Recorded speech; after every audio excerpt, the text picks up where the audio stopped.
Hello students, last lecture में हमने start करा था इलेक्ट्रोकेमिस्ट्री और उसमें हमने बात करी थी इलेक्ट्रोकेमिकल सेल की।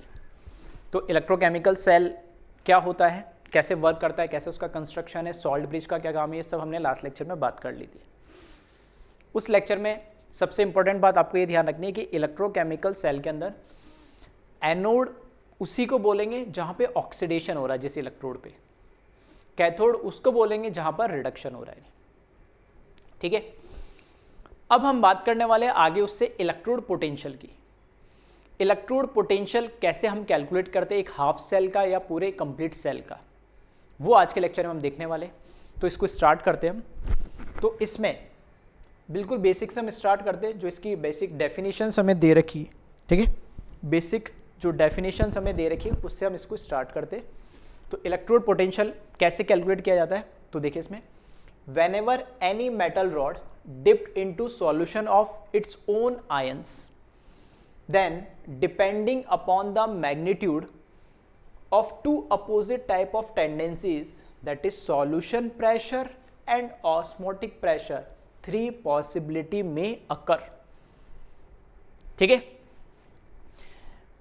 हमने जैसे बात करा था इलेक्ट्रोकेमिकल सेल में भी, और उससे पहले हमने एक एक्सपेरिमेंटल एक्टिविटी भी देखी थी उसमें भी, कि एक सॉल्यूशन लिया था और उसमें रॉड डिप करा। जैसे इलेक्ट्रोकेमिकल सेल की हम बात करें तो इलेक्ट्रोकेमिकल सेल के अंदर, ठीक है, यहाँ पे हमने बोला था कि जिंक सल्फेट का ही सॉल्यूशन लिया और उसके अंदर जिंक की रॉड डिप करी। मतलब जो भी आप रॉड ले रहे हो, जो भी मेटल की रॉड ले रहे हो, मेटल ही क्या करेगा, करंट को कंडक्ट कर पाएगा।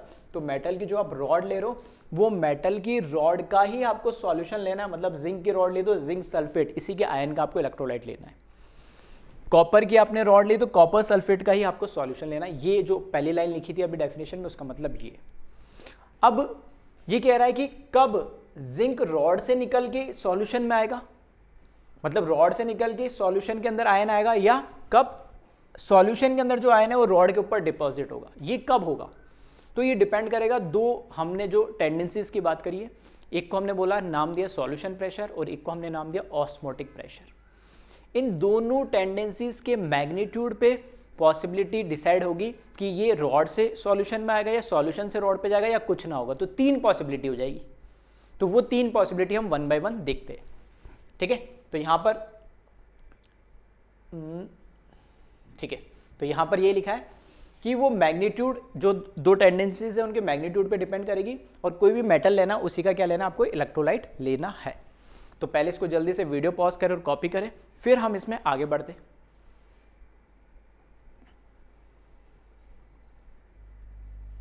चलिए, केस वन, तीन पॉसिबिलिटी थी बोला भी मैंने, उसमें से पहली पॉसिबिलिटी केस वन के फॉर्म में लिखा, सॉल्यूशन प्रेशर अगर ज्यादा हो किससे, ऑस्मोटिक प्रेशर से। सॉल्यूशन प्रेशर अगर ज्यादा हो किससे, ऑस्मोटिक प्रेशर से। तो क्या होगा, metal has high tendency to convert into ions which results of weight of rod decreases. अगर सॉल्यूशन प्रेशर ज्यादा हुआ ऑस्मोटिक प्रेशर से, तो यहां पर क्या होगा, ये रॉड है और इसके अंदर एक सॉल्यूशन है, इसी का इलेक्ट्रोलाइट। ठीक है, तो कोई भी रॉड मैंने मान ली, कोई भी मेटल है, जनरल लिया मैंने, ठीक है, तो एम मेटल मान लिया, उसी का यहाँ पर, उस मेटल का यहाँ पे सॉल्यूशन है, जैसा भी मैंने बताया था। अगर, ठीक है, अगर मैं कह रहा हूं कि ये सॉल्यूशन प्रेशर ज्यादा है किससे, ऑस्मोटिक प्रेशर से। अगर सॉल्यूशन प्रेशर ज्यादा है ऑस्मोटिक प्रेशर से, तो मेटल रॉड से जो एटम है वो किस में कन्वर्ट होगा, उस इलेक्ट्रोलाइट के सॉल्यूशन में कन्वर्ट होगा। ठीक है, वो मेटल के अंदर जो मेटल की जो रॉड है वहां से सॉल्यूशन किस में कन्वर्ट होगा, सॉल्यूशन के अंदर। ऐसा जब होगा तो मेटल से जब एटम निकलेगा, ठीक है, मेटल से जब एटम निकलेगा, जैसे जिंक था तो जिंक Zn+2 में कन्वर्ट हो रहा था, तो इलेक्ट्रॉन उससे निकल रहे थे, तो यहाँ पे जितने भी इलेक्ट्रॉन निकलेंगे, तो मैंने लिख दिया n इलेक्ट्रॉन निकलेंगे। ठीक है, हो सकता है एक इलेक्ट्रॉन निकले, दो इलेक्ट्रॉन, सिल्वर होता तो मान लो एक इलेक्ट्रॉन निकलता, जिंक है तो दो इलेक्ट्रॉन, जितने भी इलेक्ट्रॉन, एल्यूमिनियम है तो तीन इलेक्ट्रॉन निकलते। तो जितने भी इलेक्ट्रॉन निकल रहे थे, मैंने इन जनरल लिख दिया n इलेक्ट्रॉन, और वो आयन के फॉर्म में कन्वर्ट हो गया। तो यहाँ पे एक रिएक्शन हमें देखने को मिलेगी।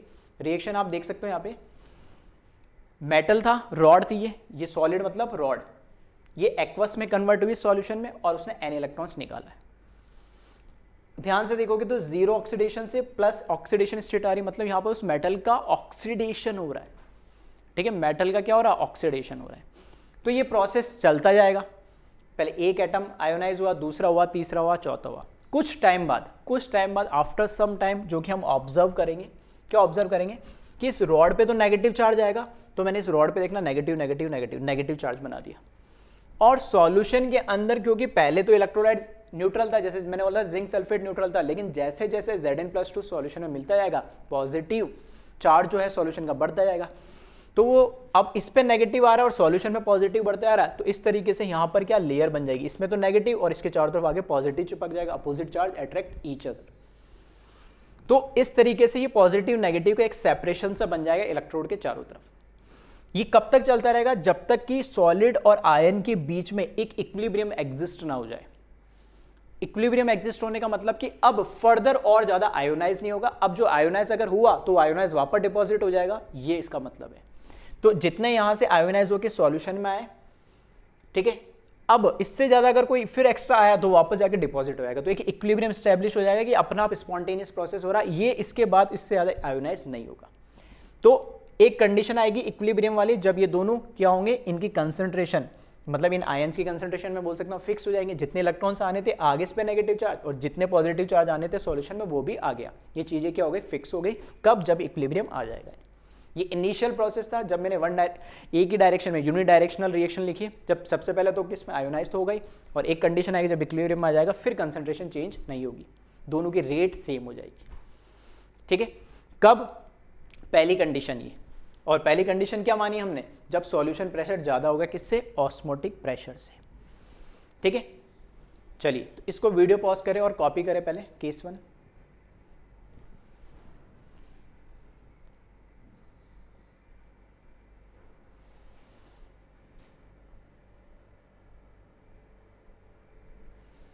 ठीक है, वीडियो पॉज करें और कॉपी करें। चलिए फिर बढ़ते हम आगे केस 2 पे। केस 2 में उल्टा रिवर्स कर दे, पिछले केस में सॉल्यूशन प्रेशर ज़्यादा था, ऑस्मोटिक प्रेशर। अगर ऑस्मोटिक प्रेशर ज़्यादा हुआ सॉल्यूशन प्रेशर से तो यहाँ लिखा ions has high tendency to deposit on rod which results weight of rod increases. अगर ऑस्मोटिक प्रेशर ज़्यादा हो गया सॉल्यूशन प्रेशर से, तो जो इलेक्ट्रोलाइट में हमारे पास जो आयंस है, और स्पेशली वो आयन जो रॉड जिस मेटल की डिप करिए, वो ही आयन उस मेटल पे क्या होने लगेगा, डिपॉजिट। जैसे इलेक्ट्रोकेमिकल सेल में हमने पढ़ा कि कॉपर की रॉड पे कॉपर आयन डिपॉजिट होने लगता है। ठीक है, कब, जब ऑस्मोटिक प्रेशर क्या है, ज्यादा होगा किससे, सॉल्यूशन के प्रेशर से। तो अब यहां पर क्या होगा कि जो भी आयन होगा, फॉर एग्जांपल कॉपर +2 था, वो क्या हो रहा था, इसके ऊपर डिपॉजिट हो रहा था, और जब डिपॉजिट हो रहा था तो रॉड से क्या ले रहा था, इलेक्ट्रॉन ले रहा था। अब जब रॉड से इलेक्ट्रॉन लेगा तो रॉड के पास तो इलेक्ट्रॉन की कमी आ जाएगी, तो अपने आप रॉड पे क्या चार्ज आना चाहिए, फिर पॉजिटिव। यहाँ लिखा नहीं है, मैं बस समझा दे रहा हूँ, वहां मैंने एक दूसरे में डायग्राम में बता दिया, ध्यान से सुनना फिर क्या बोल रहा हूँ। फॉर एग्जाम्पल बिल्कुल रिलेट करना, लास्ट लेक्चर में जैसे हमने पढ़ा था कॉपर सल्फेट मान है ना, कॉपर सल्फेट का सॉल्यूशन ये कॉपर की रॉड है, तो कॉपर +2 जो हमारे पास सॉल्यूशन के अंदर था, वो कॉपर +2 क्या करेगा, इस रॉड से 2 इलेक्ट्रॉन लेगा और यहाँ पर डिपॉजिट होगा। अब क्योंकि रॉड ने अपना इलेक्ट्रॉन दे दिया तो उसके पास तो इलेक्ट्रॉन की कमी होगी, पहले तो न्यूट्रल थी ये, अब इलेक्ट्रॉन की कमी होगी तो उस पर चार्ज अपना आप क्या हो जाएगा, इलेक्ट्रॉन की कमी को ही क्या बोलते हैं, पॉजिटिव। किसी भी एटम में से इलेक्ट्रॉन निकल जाएगा तभी तो पॉजिटिव चार्ज आता है, तो रॉड पे चार्ज क्या है, पॉजिटिव। क्योंकि सॉल्यूशन में से पॉजिटिव आयन तो जाके डिपॉजिट हो गया, तो सॉल्यूशन में बाय डिफॉल्ट नेगेटिव आयन की कंसंट्रेशन क्या हो गई, बढ़ गई। तो अब की बार उल्टी रिवर्स रिएक्शन हो रही है पिछले वाले केस से, कि आयन एक्वस फॉर्म में जो हमारे पास आयन था उसने रॉड से इलेक्ट्रॉन लिया और किस पे, रॉड पे जाके डिपॉजिट हो गया। ये प्रोसेस कंटिन्यू चलता रहेगा और कुछ टाइम बाद इसमें भी इक्विलिब्रियम आ जाएगा। अब की बार रॉड पे कैसा चार्ज आ गया, पॉजिटिव, क्योंकि उससे इलेक्ट्रॉन लिए, और इस आयन में क्या, सॉल्यूशन में क्या आ गया, नेगेटिव चार्ज बढ़ गया, तो चारों तरफ क्या आ जाएगा, नेगेटिव। इसलिए जब Mn+ ने n इलेक्ट्रॉन लिया और वो सॉलिड में कन्वर्ट हो रहा था, एक टाइम तक तो वो डिपॉजिट होगा और एक टाइम बाद वो क्या हो, प्रोसेस रुक जाएगा। क्यों रुक जाएगा, क्योंकि वहां पर इक्विलिब्रियम आ गया होगा और वहां पे फर्दर डिपॉजिशन नहीं होगा। अगर कोई डिपॉजिट हुआ तो वहां से जो डिपॉजिटेड ऑलरेडी एक एटम है वो वापस आके सॉल्यूशन में मिक्स हो जाएगा, इलेक्ट्रोलाइट में मिक्स हो जाएगा। ठीक है, तो ये कौन सा केस हो गया, दूसरा वाला रिडक्शन वाला केस हो गया, जैसे हमने कॉपर की बात करी थी। ठीक है, यहां पे भी देखोगे तो इसमें भी चार्ज सेपरेशन आ गया, पॉजिटिव चार्ज रॉड पे आ गया, सॉल्यूशन के अंदर नेगेटिव चार्ज आ गया, तो एक चार्ज सेपरेशन इसमें भी क्रिएट हुआ। अपोजिट हुआ लेकिन चार्ज सेपरेशन तो इसमें भी क्रिएट हुआ। भले ऑक्सीडेशन हो उसमें भी चार्ज सेपरेशन आया होता है, भले ही रिडक्शन हुआ इसमें भी चार्ज सेपरेशन आया। ठीक है, चलिए तो इसको फिर से वीडियो पॉज करें और कॉपी करें केस 2 को भी। कब? जब हमारे पास solution osmotic pressure solution pressure से ज़्यादा आ जाए। ठीक है, तो वीडियो पॉज करें और कॉपी करें।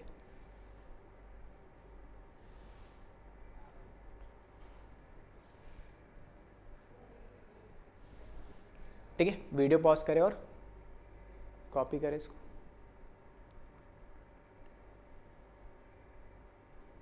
ठीक है, मेटल की रॉड है ये, कंफ्यूज मत होना इससे।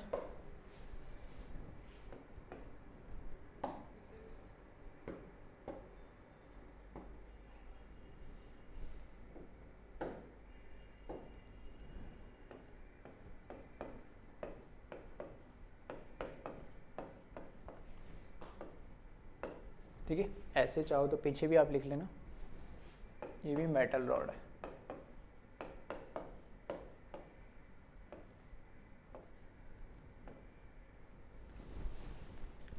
ठीक है, चलिए, तो ये केस 2 का वाला था, कॉपी कर लीजिएगा इसको वीडियो पॉज करके। और ठीक है, इसमें मेंशन है नहीं,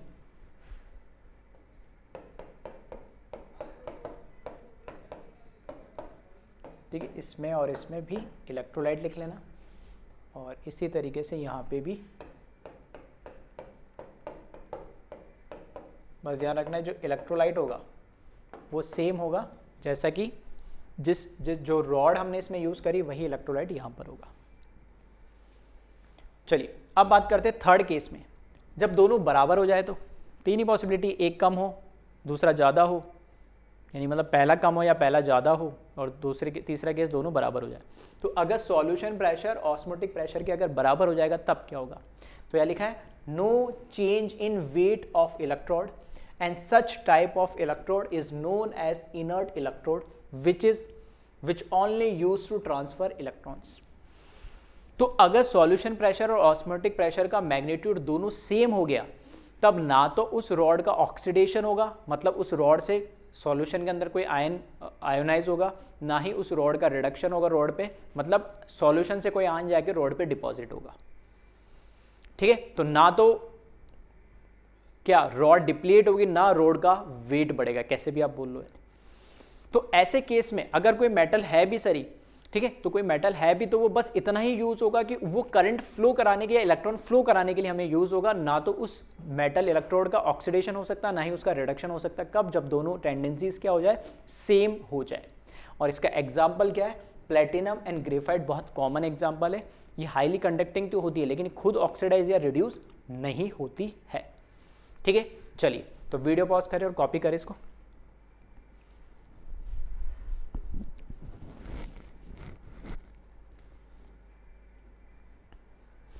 चलिए, फिर हम आगे बढ़ते हैं। अब इसमें अब ये तो बात होगी सर तीन पॉसिबिलिटी की। अब यहाँ पे इलेक्ट्रोड पोटेंशियल समझ आया नहीं है क्या नहीं, तो अब बात करते हैं हम इलेक्ट्रोड पोटेंशियल क्या है। तो यहाँ मैंने लिखा, in the condition of equilibrium there will be some separation of charges. Due to this charge separation a potential difference is developed which is known as electrode potential. तो इलेक्ट्रोड पोटेंशियल क्या है?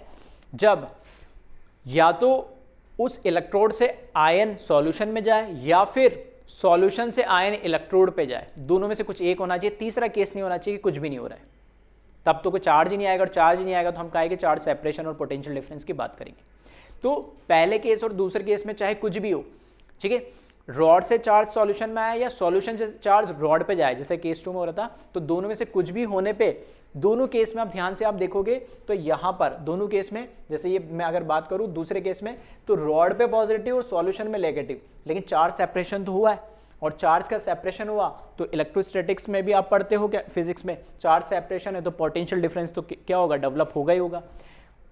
भले ही यहाँ पे रॉड पे negative आ जाए, बाहर solution में पॉजिटिव आ जाए, लेकिन है तो अपोजिट चार्ज, और अपोजिट चार्ज है, चार्ज सेपरेशन है, तो पोटेंशियल डिफरेंस तो इधर भी क्या होगा, क्रिएट होगा, डेवलप होगा।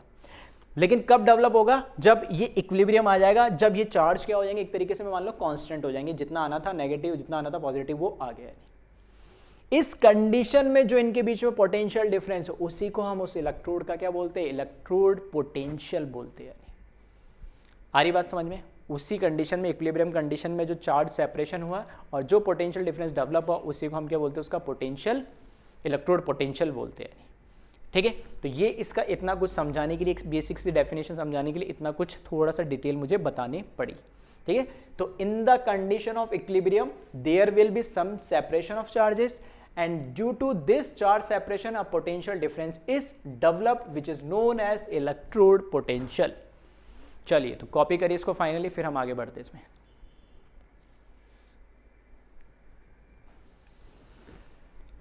चलिए फिर हम देखिए आगे इसमें टाइप्स ऑफ इलेक्ट्रोड पोटेंशियल।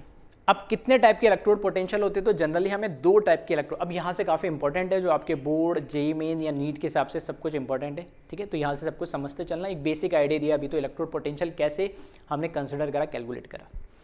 तो 2 टाइप के हमारे पास इलेक्ट्रोड पोटेंशियल होते हैं, जैसा कि हमें पता है।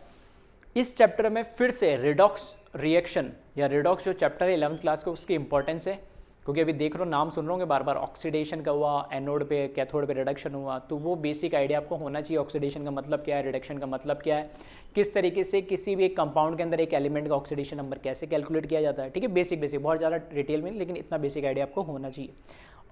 ठीक है, हम जो मॉडर्न कॉन्सेप्ट बोलते हैं रिडॉक्स का अंदर कि कैसे, कि अगर ऑक्सीडेशन नंबर बढ़ रहा है, ठीक है, नंबर लाइन में बस लेफ्ट टू राइट चले, हम नंबर लाइन है इस तरीके से, लेफ्ट टू राइट चलेंगे तो ऑक्सीडेशन नंबर बढ़ेगा, तो हमेशा ऑक्सीडेशन होगा, और राइट टू लेफ्ट चलेंगे तो ऑक्सीडेशन नंबर कम होगा, तो क्या होगा, हमेशा रिडक्शन होगा। ठीक है, ये बेसिक आइडिया आपको होना चाहिए।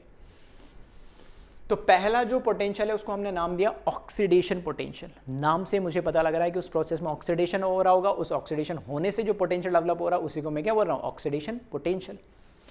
तो यहाँ पे लिखा if it is due to oxidation then it is known as oxidation potential, as simple as that। कौन सा वाला, फर्स्ट वाला केस जिंक वाला ले लो, कि जिंक की रॉड सॉल्यूशन में कन्वर्ट हो रही थी, या मैं बोल रहा था सॉल्यूशन का प्रेशर ऑस्मोटिक प्रेशर से ज़्यादा था। ठीक है, फिर भी कंफ्यूजन हो रहा है, तो ये इस वाले केस की बात कर रहा था। ठीक है, जो हमारा केस है ये फर्स्ट है, सॉल्यूशन प्रेशर ऑस्मोटिक प्रेशर से ज़्यादा था, जिसमें रॉड से किस में आ रहा था, सॉल्यूशन के अंदर आ रहा था, मतलब यहाँ पे प्रोसेस क्या हो रहा है, ऑक्सीडेशन हो रहा है। तो इसको हमने क्या नाम दिया, ऑक्सीडेशन पोटेंशियल।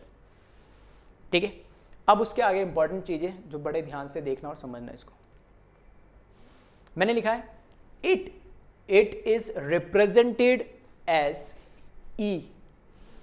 केमिस्ट्री में फिजिक्स में आप वी लिखते होंगे या पोटेंशियल पी वी लिखते होंगे, कुछ भी। केमिस्ट्री में इलेक्ट्रोड पोटेंशियल को हम कैपिटल ई से लिखेंगे, और याद कैसे रखोगे, हमारे चैप्टर का नाम ही इलेक्ट्रोकेमिस्ट्री ई से स्टार्ट होता है। ठीक है, सिंपल लॉजिक हो नहीं हो, लेकिन ध्यान रखना है ई से ही केमिस्ट्री के अंदर हम इलेक्ट्रोड पोटेंशियल को क्या करते हैं, रिप्रेजेंट करते हैं। तो इट इज रिप्रेजेंटेड एज ई। अब कौन सा इलेक्ट्रोड पोटेंशियल है, क्योंकि हमने यहाँ पे टाइप की बात कर दी, तो कौन सा, ऑक्सीडेशन, तो यहाँ मैंने लिखा ई ओ, नीचे सबस्क्रिप्ट में ओ लिखा, और कुछ बुक्स में ओ पी भी लिख देते हैं, मतलब पूरा ऑक्सीडेशन पोटेंशियल। ठीक है, तो ई का मतलब तो है पोटेंशियल, अब कौन सा वाला है, ऑक्सीडेशन वाला, तो ऑक्सीडेशन पोटेंशियल या सिर्फ ओ लिखा हो। उसके आगे एक चीज और लिखी, eight any condition. Eight any condition मतलब कोई सा भी टेम्परेचर हो, कोई सा भी प्रेशर हो, उस पर जनरल है, किसी पे भी कोई सी भी कंसंट्रेशन हो सॉल्यूशन की, हमें कोई मतलब नहीं है। इन जनरल हम ई ओ बोलेंगे, मतलब ऑक्सीडेशन पोटेंशियल है उस पर्टिकुलर रॉड का, उस पर्टिकुलर मेटल का, जो भी हमें टेम्परेचर प्रेशर हमें गिवन दे रखा है। लेकिन अब कुछ चीज़ें हमें स्टैंडर्ड करने पड़ती है, अदरवाइज क्या आते हैं, बहुत चीज़ें हमें याद रखनी पड़ती है। स्टैंडर्ड कर देंगे तो याद नहीं रखने पड़ेगी, वो एक तरीके से कांस्टेंट बन जाएगा, और कांस्टेंट हमें गिवन होते तो हमारे लिए आसान हो जाता है। अब स्टैंडर्ड क्या है, तो इसके नीचे यही लिखा है, स्टैंडर्ड ऑक्सीडेशन पोटेंशियल। अब मैंने वर्ड लगा दिया स्टैंडर्ड, मतलब कुछ चीज़ें मैंने फिक्स कर दी है। Standard oxidation potential represented as, देखना ई ओ तो यहाँ पे भी लिखा था, यहाँ पे भी लिखा है, बस यहाँ ऊपर क्या लगा दिया, नॉट लगा दिया। जो सॉल्यूशन चैप्टर है, जो हम इससे पहले चैप्टर जो सॉल्यूशन था अपने 12th क्लास का ही, उसमें भी हम नॉट लगाते थे, नॉट वहाँ पे यूज़ करते थे प्योर के लिए। तो यहाँ पे भी यही मान के चलो ये प्योर है, यानी प्योर का मतलब है कि एक स्टैंडर्ड कंडीशन हमने ले ली, उस स्टैंडर्ड कंडीशन पे हमने उसके इलेक्ट्रोड पोटेंशियल, स्टैंडर्ड कंडीशन मतलब उसका कोई कंसंट्रेशन फिक्स हो गया, उसका प्रेशर कुछ फिक्स हो गया सॉल्यूशन का, और उसका कुछ टेम्परेचर फिक्स हो गया। ये स्टैंडर्ड कंडीशन है इलेक्ट्रोकेमिस्ट्री की। कौन कौन सी वो स्टैंडर्ड कंडीशन है अभी हम बात करने वाले। अभी रिप्रेजेंटेशन की मैं बात कर रहा हूँ, तो सिर्फ ईओ लिखा तो मतलब किसी भी कंडीशन पे, और ई सबस्क्रिप्ट में हो और ऊपर नॉट लगाया मतलब स्टैंडर्ड हो गया, नहीं नॉट का मतलब इलेक्ट्रोकेमिस्ट्री में स्टैंडर्ड है, बार बार बोल रहा हूँ मैं। और सेम ऐसे ई ओ पी लगा सकते हैं और ऊपर क्या लगा दो, फिर से नॉट लगा दो, कोई दिक्कत नहीं। एट स्टैंडर्ड कंडीशन, और ये कहाँ पर, एट एनी कंडीशन। तो किसी भी कंडीशन पे तो डायरेक्ट ई ओ ई ओ पी लिखो, और स्टैंडर्ड कंडीशन पे तो ई नॉट ओ या ई नॉट ओ पी लिख लो, ठीक है। चलिए फिर आगे बढ़े हम। दूसरा है, दो टाइप के हमने पोटेंशियल पढ़ने, इलेक्ट्रोड पोटेंशियल। तो पहला है हमारे पास ऑक्सीडेशन पोटेंशियल और दूसरा है रिडक्शन पोटेंशियल। मैंने बोला दो ही फिनोमिना है तो दोनों पोटेंशियल एक तरीके। अगर if it is due to reduction then it is known as reduction potential. अगर पोटेंशियल डेवलप हो रहा है किसी रिडक्शन प्रोसेस के थ्रू, तब उसको हम क्या बोल देंगे, रिडक्शन पोटेंशियल, जो कि हमारा कौन था, केस 2 था। या मैं ऐसे बोल सकता हूँ इलेक्ट्रोकेमिकल सेल में कॉपर जो काम कर रहा था, कॉपर +2 2 इलेक्ट्रॉन लेके कॉपर की रॉड पे डिपॉजिट हो रहा था, तो कॉपर +2 से 0 मतलब कॉपर का रिडक्शन हो रहा था, ठीक है। फिर से रिप्रेजेंटेशन की बात करें तो इन जनरल ई, क्योंकि रिडक्शन है तो ई आर लिख दो, ई तो पोटेंशियल है ही, और या फिर पूरा लिख दो R P, reduction potential of electrode eight any condition. और इसमें भी सेम कहानी, अगर स्टैंडर्ड कंडीशन की अगर मैं बात करूं तो स्टैंडर्ड कंडीशन में यहां पर क्या लगा दूंगा, नॉट लगा दूंगा ई आर पे, और या फिर ई आर पी पे नॉट लगा दूंगा, तो वो स्टैंडर्ड कंडीशन हो जाएगी। अब ये स्टैंडर्ड तो हो गया, अब ये क्या स्टैंडर्ड, उसका मतलब देख लेते। तो नोट के फॉर्म में मैंने लिखा है यहाँ पे, पहला पॉइंट बहुत ही ज़्यादा इंपॉर्टेंट है, ध्यान से सुनना क्या बोल रहा हूँ मैं। फॉर सेम एलिमेंट, अब सेम एलिमेंट का मतलब है कि फॉर एग्जांपल मैंने लिया जिंक की रॉड, तो मैं कह रहा हूँ कि मैंने एक्सपेरिमेंटल जिंक की रॉड का एक इलेक्ट्रोड पोटेंशियल कैलकुलेट करा। अब कौन सा, दो, अभी तो बोला सर दो होंगे, या तो ऑक्सीडेशन या रिडक्शन, तो मैंने बोला ऑक्सीडेशन कैलकुलेट करा। तो अब जब उसका रिडक्शन पोटेंशियल कैलकुलेट करा ना, तो मैग्नीट्यूड वाइज तो वो सेम है। अगर फॉर एग्जांपल मैं बोल रहा हूँ इसका 0.74 है, 0.74 वोल्ट है यानी, ठीक है, जिंक के रॉड का इलेक्ट्रोड ऑक्सीडेशन पोटेंशियल उसका 0.74 वोल्ट है, तो उसका जो रिडक्शन पोटेंशियल होगा वो भी 0.74 वोल्ट ही होगा। बस डिफरेंस क्या होगा, उसमें सिंबल चेंज हो जाएगा, पॉजिटिव से वो नेगेटिव, मतलब नेगेटिव से मल्टीप्लाई कर देना। वाइस वर्सा, अगर मान लो आप रिडक्शन पोटेंशियल कैलकुलेट कर रहे हैं और वो पॉजिटिव आ रहा है, तो उसका ऑक्सीडेशन पोटेंशियल के आगे क्या लगा देना, सिर्फ नेगेटिव। तो वही लिखा है सेम एलिमेंट, मतलब जिंक की एक रॉड है, उसका एक ऑक्सीडेशन पोटेंशियल होगा, जो होगा उसके आगे नेगेटिव लगा दो तो उसका वो रिडक्शन पोटेंशियल मिल जाएगा। कॉपर की एक रॉड है, उसका कोई ऑक्सीडेशन पोटेंशियल होगा, उसकी जो भी वैल्यू ऑलरेडी नेगेटिव है, तो एक और नेगेटिव लगाएंगे तो नेगेटिव नेगेटिव क्या हो जाएगी, पॉजिटिव हो जाएगी, मतलब जो भी साइन चेंज हो जाएगा उसका। अगर मान लो एल्यूमिनियम की रॉड है, तो एल्यूमिनियम का कोई ऑक्सीडेशन पोटेंशियल होगा, उसके आगे नेगेटिव लगा दो तो उसका रिडक्शन पोटेंशियल बन जाएगा। आयरन है, आयरन का कोई ऑक्सीडेशन पोटेंशियल होगा, उसके आगे नेगेटिव लगा दो तो उसका रिडक्शन पोटेंशियल हो जाएगा। तो सेम एलिमेंट का मतलब क्या, वही मैं समझा रहा हूँ। एक पर्टिकुलर कोई टाइप का मेटल है या इलेक्ट्रोड है, उसका जो भी ऑक्सीडेशन पोटेंशियल होगा eight any condition, same value reduction potential की होगी, बस सिंबल चेंज हो जाएगा, माइनस आ जाएगा। और यही बात एप्लीकेबल होगी स्टैंडर्ड कंडीशन में भी, ठीक है। तो EO equals to minus ER लिखो, या EOP is equals to minus ERP लिखो, कोई फर्क नहीं पड़ता।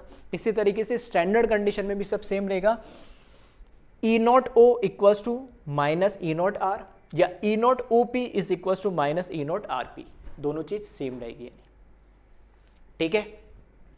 तो ये बहुत ही इंपॉर्टेंट पॉइंट है जिसको आपको ध्यान रखना है कि जितना उस एक एलिमेंट का कोई भी ऑक्सीडेशन पोटेंशियल हमें दे रखा है, तो बाय डिफॉल्ट हमें क्या पता लग गया, उसका रिडक्शन पोटेंशियल, बस उसके आगे माइनस लगा दो और वो हमें पता लग जाएगा।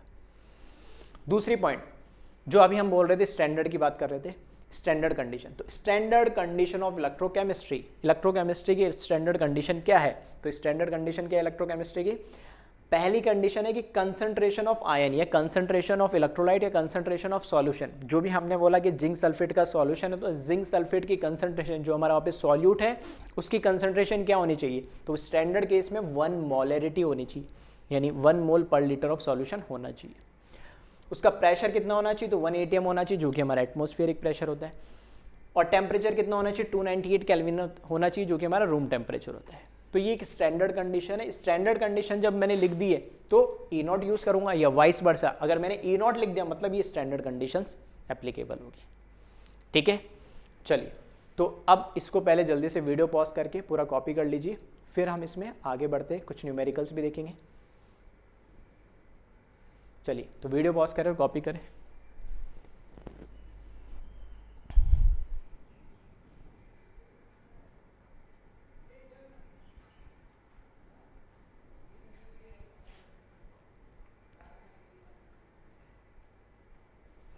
ठीक है, वीडियो पॉज करें और कॉपी करें।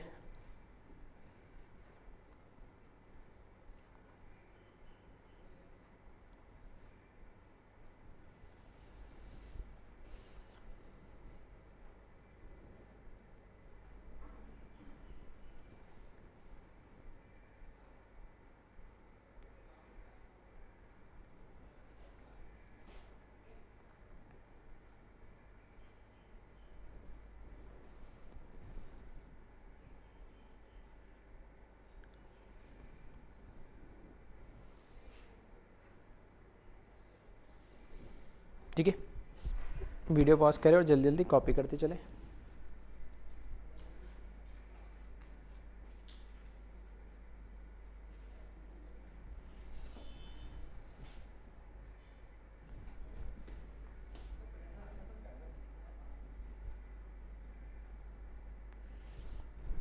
चलिए, अब इस चैप्टर का सबसे सिंपल न्यूमेरिकल्स हम स्टार्ट करते हैं। और ऐसा नहीं है कि न्यूमेरिकल सिंपल है तो फर्जी है, नहीं, उतना ही इम्पॉर्टेंट है इस तरह के न्यूमेरिकल्स। बोर्ड में तो छोड़ो, ठीक है, बोर्ड के अलावा जेईई मेंस और नीट में भी पूछ लेते हैं, ठीक है, और ऐसे क्वेश्चन आए भी है। हाँ, हो सकता है वो लैंग्वेज में लिख के दे दे तो ऐसा कोई अलग बात है, लेकिन ठीक है, इस तरह के क्वेश्चन बिल्कुल आए भी और पूछे भी जा सकते हैं। अब पढ़े क्वेश्चन क्या लिखा है, determine the reduction and oxidation potential of following. सिर्फ हमें लिख दिया, ठीक है, मैं दोनों तरीके से बता रहा हूँ, ठीक है, हम इसका ऑक्सीडेशन पोटेंशियल भी बताना, रिडक्शन पोटेंशियल भी बताना। तो इस तरह का जो ये लिखा हुआ ना, या हो सकता है आपके लिए पहली बार पढ़ रहा हो तो अजीब लग रहा हो, ठीक है। अब क्या होता है इसका मतलब इंटरप्रेट कर रहा हूँ मैं, ध्यान से सुनना। ई का मतलब ये तो हो गया इलेक्ट्रोड, ऊपर मैंने नॉट लगाया, मतलब स्टैंडर्ड कंडीशन पे बात कर रहा है ये, कि यहाँ पर इसकी कंसंट्रेशन जो होगी वो जो जिसकी भी बात कर रहा है उसकी 1 मोलर सॉल्यूशन इलेक्ट्रोलाइट की बात हो रही है, 1 atm प्रेशर पे बात हो रही है, 298 केल्विन पे बात हो रही है, ठीक है। खैर वो इतना इंपॉर्टेंट नहीं, मतलब ये पता लगे स्टैंडर्ड पे बात हो रही है। अब नीचे जो देखोगे ना सबस्क्रिप्ट में हम क्या लिखते हैं जनरली, या तो ओ लिखते हैं या आर लिखते हैं या ओपी लिखते हैं या आरपी लिखते हैं। यहाँ पे तो कुछ और ही लिखा है, तो बस जो लिखते हैं ना, अगर वो हो रहा है तो नीचे लिख दे, तो फिर क्या दिक्कत है। अब इसका क्या मतलब सर, जो लिखते हो रहा हो, पता नहीं क्या क्या बोल रहे हो, है ना। तो ध्यान से देखना, यहाँ लिखा है कॉपर पे +2, अगर नहीं दिख रहा है तो यहाँ पे लिखा है Cu, सबस्क्रिप्ट में लिखा है Cu, उस पर चार्ज लिखा है +2, कॉपर +2 स्लैश या ऑब्लिक करके फिर लिखा है सिर्फ कॉपर। इसका मतलब ये कि कॉपर +2 कन्वर्ट हो रहा है कॉपर में। जब कॉपर +2 कॉपर में कन्वर्ट होगा तो उसका जो पोटेंशियल है वो हमें दे रखा 0.34 वोल्ट, 0.34 वोल्ट दे रखा है। कब, जब कॉपर +2 कॉपर में कन्वर्ट होगा। कॉपर +2, कॉपर की ऑक्सीडेशन स्टेट +2 है, यहाँ पर कॉपर की ऑक्सीडेशन स्टेट क्या है 0, तो +2 से 0 मतलब ऑक्सीडेशन स्टेट क्या हो रही है, कम हो रही है, राइट टू लेफ्ट हम मूव कर रहे हैं। तो क्या हो रहा है एक्चुअल में, ये रिडक्शन हो रहा है। दैट मीन्स ये जो वैल्यू दे रखी है ना, ये E0 R की दे रखी है और किसकी, कॉपर की। तो ये रिडक्शन पोटेंशियल ऑफ कॉपर दे रखा है एक तरीके से। आ रही बात समझ, कितनी सिंपल चीज़ है, बस यहाँ पे ये रीड हमें करना आना चाहिए, समझ में आना चाहिए क्या मतलब है। तो यहाँ पे कॉपर का रिडक्शन पोटेंशियल दे रखा है, वो दे रखा 0.34 वोल्ट, ठीक है। अब इसने क्योंकि सिर्फ रिडक्शन पोटेंशियल नहीं पूछा है, इसने ऑक्सीडेशन एज वेल एज, ठीक है, oxidation as well as reduction potential दोनों पूछा है। तो यहाँ देखिए सॉल्यूशन में लिख रहा हूँ सिंपल सा, मैं क्या कर रहा हूँ, उसको रिएक्शन के फॉर्म में लिख देता हूँ। तो मेरे को ये तो पता लग गया कॉपर +2, ठीक है, कॉपर +2 कन्वर्ट हो रहा है किसके अंदर, कॉपर के अंदर। अब क्योंकि कॉपर +2 जब कॉपर में कन्वर्ट होगा तो उसको क्या चाहिए होंगे, 2 इलेक्ट्रॉन चाहिए होंगे, तो मैंने 2 इलेक्ट्रॉन भी लिख दिया है, मतलब 2 इलेक्ट्रॉन का यहाँ पे क्या हो रहा है, ट्रांसफर हो रहा है, ठीक है। अब कॉपर +2 जनरली किसके अंदर होगा, एक्वस फॉर्म में होगा, ठीक है, याद डालना एक्वस और सॉलिड लिखना। और कॉपर जब डिपॉजिट हो रहा होगा, ये तो किस पे हो रहा होगा, रॉड पे होगा, तो सॉलिड फॉर्म में। तो ये तो मैंने क्या करा, एक तरीके से इसकी रिएक्शन लिख दी, और कहाँ से लिखी, यहाँ से। जो पहले, सिंपल सी बात है, जो पहले लिखा वो इस स्लैश या ऑब्लिक कुछ भी बोल लो, इससे पहले जो लेफ्ट हैंड साइड में लिखा वो इस एरो के लेफ्ट हैंड साइड में लिखे, और इसके बाद जो लिखा उसको राइट हैंड साइड में लिखे, और चार्ज बैलेंस करने के लिए मैंने यहाँ पे 2 इलेक्ट्रॉन लिख दिया है। तो इस तरीके से इससे आप केमिकल रिएक्शन भी लिख सकते हैं, इसकी कौन सी रिएक्शन हो रही होगी। उसके बाद, ठीक है, उसके बाद अगर मैं बोलता हूँ ये प्रोसेस क्या हो रहा है, ये प्रोसेस अगर आप देखोगे तो ये प्रोसेस क्या हो रहा है, यहाँ पर हो रहा है क्या, रिडक्शन, ठीक है। ये प्रोसेस क्या हो रहा है, ये हो रहा है रिडक्शन। दैट मीन्स अगर ये प्रोसेस रिडक्शन हो रहा है तो इसका जो इसमें जो पोटेंशियल दिया गया है, ये किस क्या दे रखा है हमें, रिडक्शन पोटेंशियल दे रखा है। देयरफॉर रिडक्शन पोटेंशियल जो होगा इसका, ठीक है, लैंग्वेज में लिख देता हूं मैं, रिडक्शन पोटेंशियल जो इसका होगा, रिडक्शन पोटेंशियल जो होगा जिसको हम किससे रिप्रेजेंट करते हैं, ई नॉट आर से, उसकी वैल्यू हमें दे रखी है 0.34 वोल्ट। सही है। अब ऑक्सीडेशन पोटेंशियल कैसे कैलकुलेट करें, तो वो तो अभी बताया तो था कि जो ऑक्सीडेशन पोटेंशियल होगा, ठीक है, जो ऑक्सीडेशन पोटेंशियल होगा, oxidation potential must be equals to, बस जो भी रिडक्शन दे रखा है तो उसका आगे नेगेटिव लगा दो, और अगर ऑक्सीडेशन दे रखा हो तो उसके आगे नेगेटिव लगा दो, जो भी दे रखा है उसके आगे नेगेटिव लगा दो, इस नेगेटिव ऑफ रिडक्शन पोटेंशियल।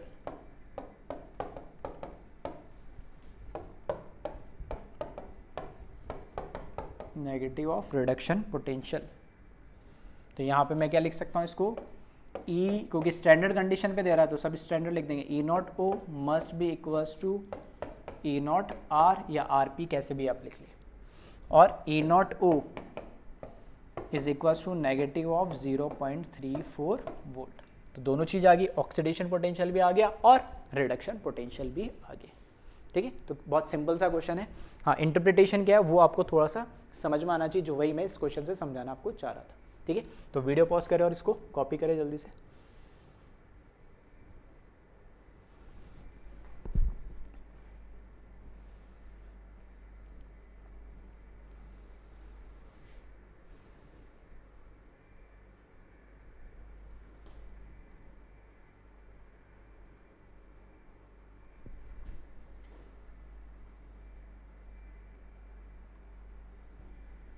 ठीक है, तो ये चीज़ अभी नोट में लिखाई थी, वही चीज़ है।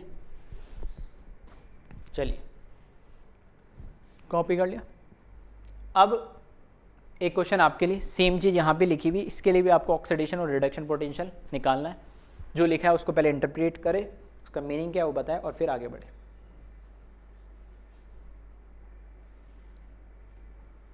चलिए, तो कर लिया होगा आपने, और अगर नहीं कर पाए आप, है ना, तो चलो यहाँ पे देख ले सॉल्यूशन, और कर लिया तो चेक कर लेना सही है नहीं। E not Z N oblique Z N plus 2 दे रखा है, इसका मतलब क्या है, जिंक जेड एन, यहाँ पर कुछ नहीं लिखा मतलब जीरो, तो जीरो से कहाँ जा रहा है +2, तो जीरो से +2 मतलब ऑक्सीडेशन नंबर बढ़ रहा है। ऑब्लिक या स्लैश के लेफ्ट हैंड साइड में जीरो ऑक्सीडेशन स्टेट है, और राइट साइड में क्या है +2। किसी के दिमाग में ये आ रहा हो कि सर एक बार इधर जिंक दे दियो कॉपर दे दियो, नहीं ऐसे नहीं होगा। नहीं, ठीक है, रिप्रेजेंटेशन इज स्टैंडर्ड, तो एक ही एलिमेंट का होगा। तो यहाँ पे 0 + 2 से क्या हो रहा है, इस बार ऑक्सीडेशन हो रहा है, मतलब जिंक का ऑक्सीडेशन पोटेंशियल दे रहा है। ये तो समझाना है इसलिए इतना लिखना पड़ रहा है, ना मैं देख के बता सकता हूँ, इसमें तो पेन भी चलाने की जरूरत नहीं है। कि जिंक 0 से +2 मतलब ऑक्सीडेशन हो रहा है, तो ये इसका ऑक्सीडेशन पोटेंशियल है, तो रिडक्शन पोटेंशियल क्या होगा, बस नेगेटिव लगा दो आगे, -0.74 वोल्ट, बस खत्म आंसर, कुछ करने की जरूरत नहीं। इतना सिंपल क्वेश्चन भी आ जाए तो फिर क्या दिक्कत है। ठीक है, चलिए तो मैं इसको लिख देता हूँ। यहाँ पे Zn हमें दे रखा है, Zn कन्वर्ट हो रहा है किसके अंदर, Zn +2 में।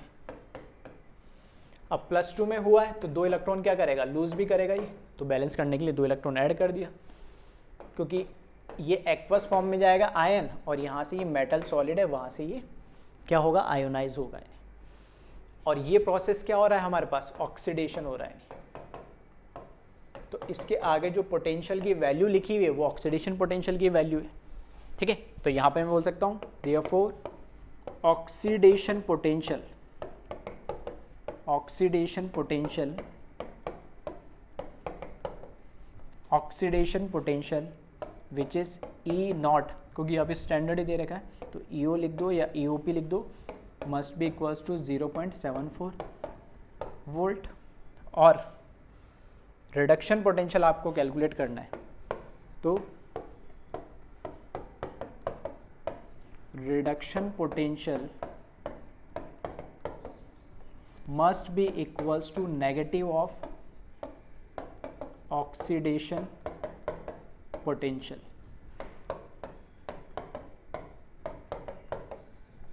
सही है, तो यहां पर E not R is equals to negative of E not O, और ये वैल्यू आपको दे ही रखी है, E not R is equal to negative of 0.74 volt. ठीक है, तो इतना सिंपल सा क्वेश्चन है। चलिए, तो वीडियो पॉज करें और कॉपी कर ले।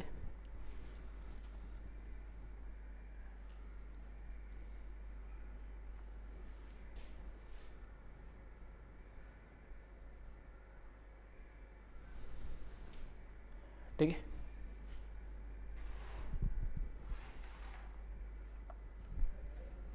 चलिए, तो इस तरीके से दोनों इस क्वेश्चन में आपको ध्यान से देखोगे ना, तो ये जो रिएक्शन लिखोगे ना, हाफ सेल की रिएक्शन है एक तरीके से, सिर्फ एक ही प्रोसेस हो रहा है एक बार में। जैसे इस केस में सिर्फ जिंक +2 में कन्वर्ट हो रहा है, मतलब यहाँ पे सिर्फ ऑक्सीडेशन हो रहा है। इस केस में देखोगे आप तो यहाँ पे सिर्फ क्या हो रहा है, रिडक्शन हो रहा है। ठीक है, तो ये कहलाती है हाफ सेल रिएक्शन। लेकिन हमें तो पूरे सेल की बात करनी है, तो पूरे सेल की बात करनी है, तो पूरे सेल पे भी अब हम आ जाते हैं। ठीक है, चलिए, तो आगे बढ़ते हम। यहाँ पे मैंने लिखा EMF of cell at standard condition. अभी सारी बातें हम स्टैंडर्ड कंडीशन पे बात करें, एट एनी कंडीशन पे भी हम चेक कर ले, कैलकुलेट कर सकते हैं। ठीक है, वो हम नेक्स्ट लेक्चर में देखेंगे। अभी इस चैप्टर में तो हम स्टैंडर्ड कंडीशन पे ही, हाफ सेल का इलेक्ट्रोड पोटेंशियल हो या पूरे सेल का इलेक्ट्रोड पोटेंशियल हो, हम बात करने वाले। तो हाफ सेल का तो हमने देख लिया कैसे कैलकुलेट करना है, कैसे वैल्यूज गिवन होगी। कंप्लीट सेल की अब बात करने वाले हैं। EMF का मतलब क्या होता है, इलेक्ट्रोमोटिव फोर्स, फिजिक्स में आपने पढ़ाई है। तो यहाँ पर EMF मतलब इलेक्ट्रोड ही है सेल का, सिंपल सी बात है। ठीक है, तो फिजिक्स में इतना डिटेल में तो हमें पढ़ना नहीं होता, यहाँ पर केमिस्ट्री पॉइंट ऑफ व्यू से क्या क्या किस तरीके से हमें कैलकुलेट करना, तो वैल्यूज हमें गिवन होती है, वो हमें देखना है। तो EMF का मतलब तो आपको पता ही, इलेक्ट्रोमोटिव फोर्स, इलेक्ट्रोड पोटेंशियल भी हम बोल सकते हैं। अब पहला पॉइंट लिखा है कि EMF of cell is defined as potential difference between two electrode. Electrochemical cell के अंदर दो इलेक्ट्रोड होती है, एक एनोड होती है, कैथोड होती है। एनोड पे ऑक्सीडेशन होता है, कैथोड पे रिडक्शन होता है।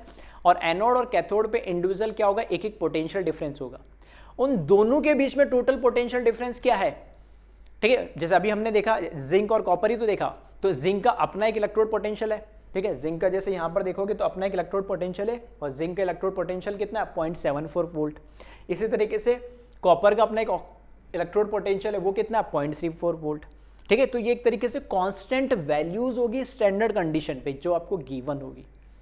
ठीक है, यहाँ पर ये तो कैसे कैलकुलेट करा, क्या मीनिंग था मैंने बताया, लेकिन पूरे सेल के लिए जब कैलकुलेट करोगे तो ये चीजें आपको गिवन होगी।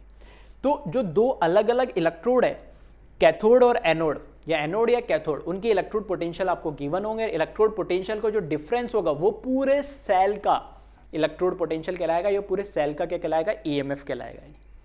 आ रही बात समझ में। तो EMF of cell is defined as potential difference between two electrodes. उन टू इलेक्ट्रोड्स के बीच में जो पोटेंशियल डिफरेंस है 0.74 और 0.36 के बीच का जो डिफरेंस है, उसी को हम क्या बोलेंगे, सेल का पोटेंशियल डिफरेंस। नेक्स्ट पॉइंट लिखा है, it is actually a reading of voltmeter of a cell. इसका मतलब क्या है, इसको थोड़ा सा ऐसे समझे हम।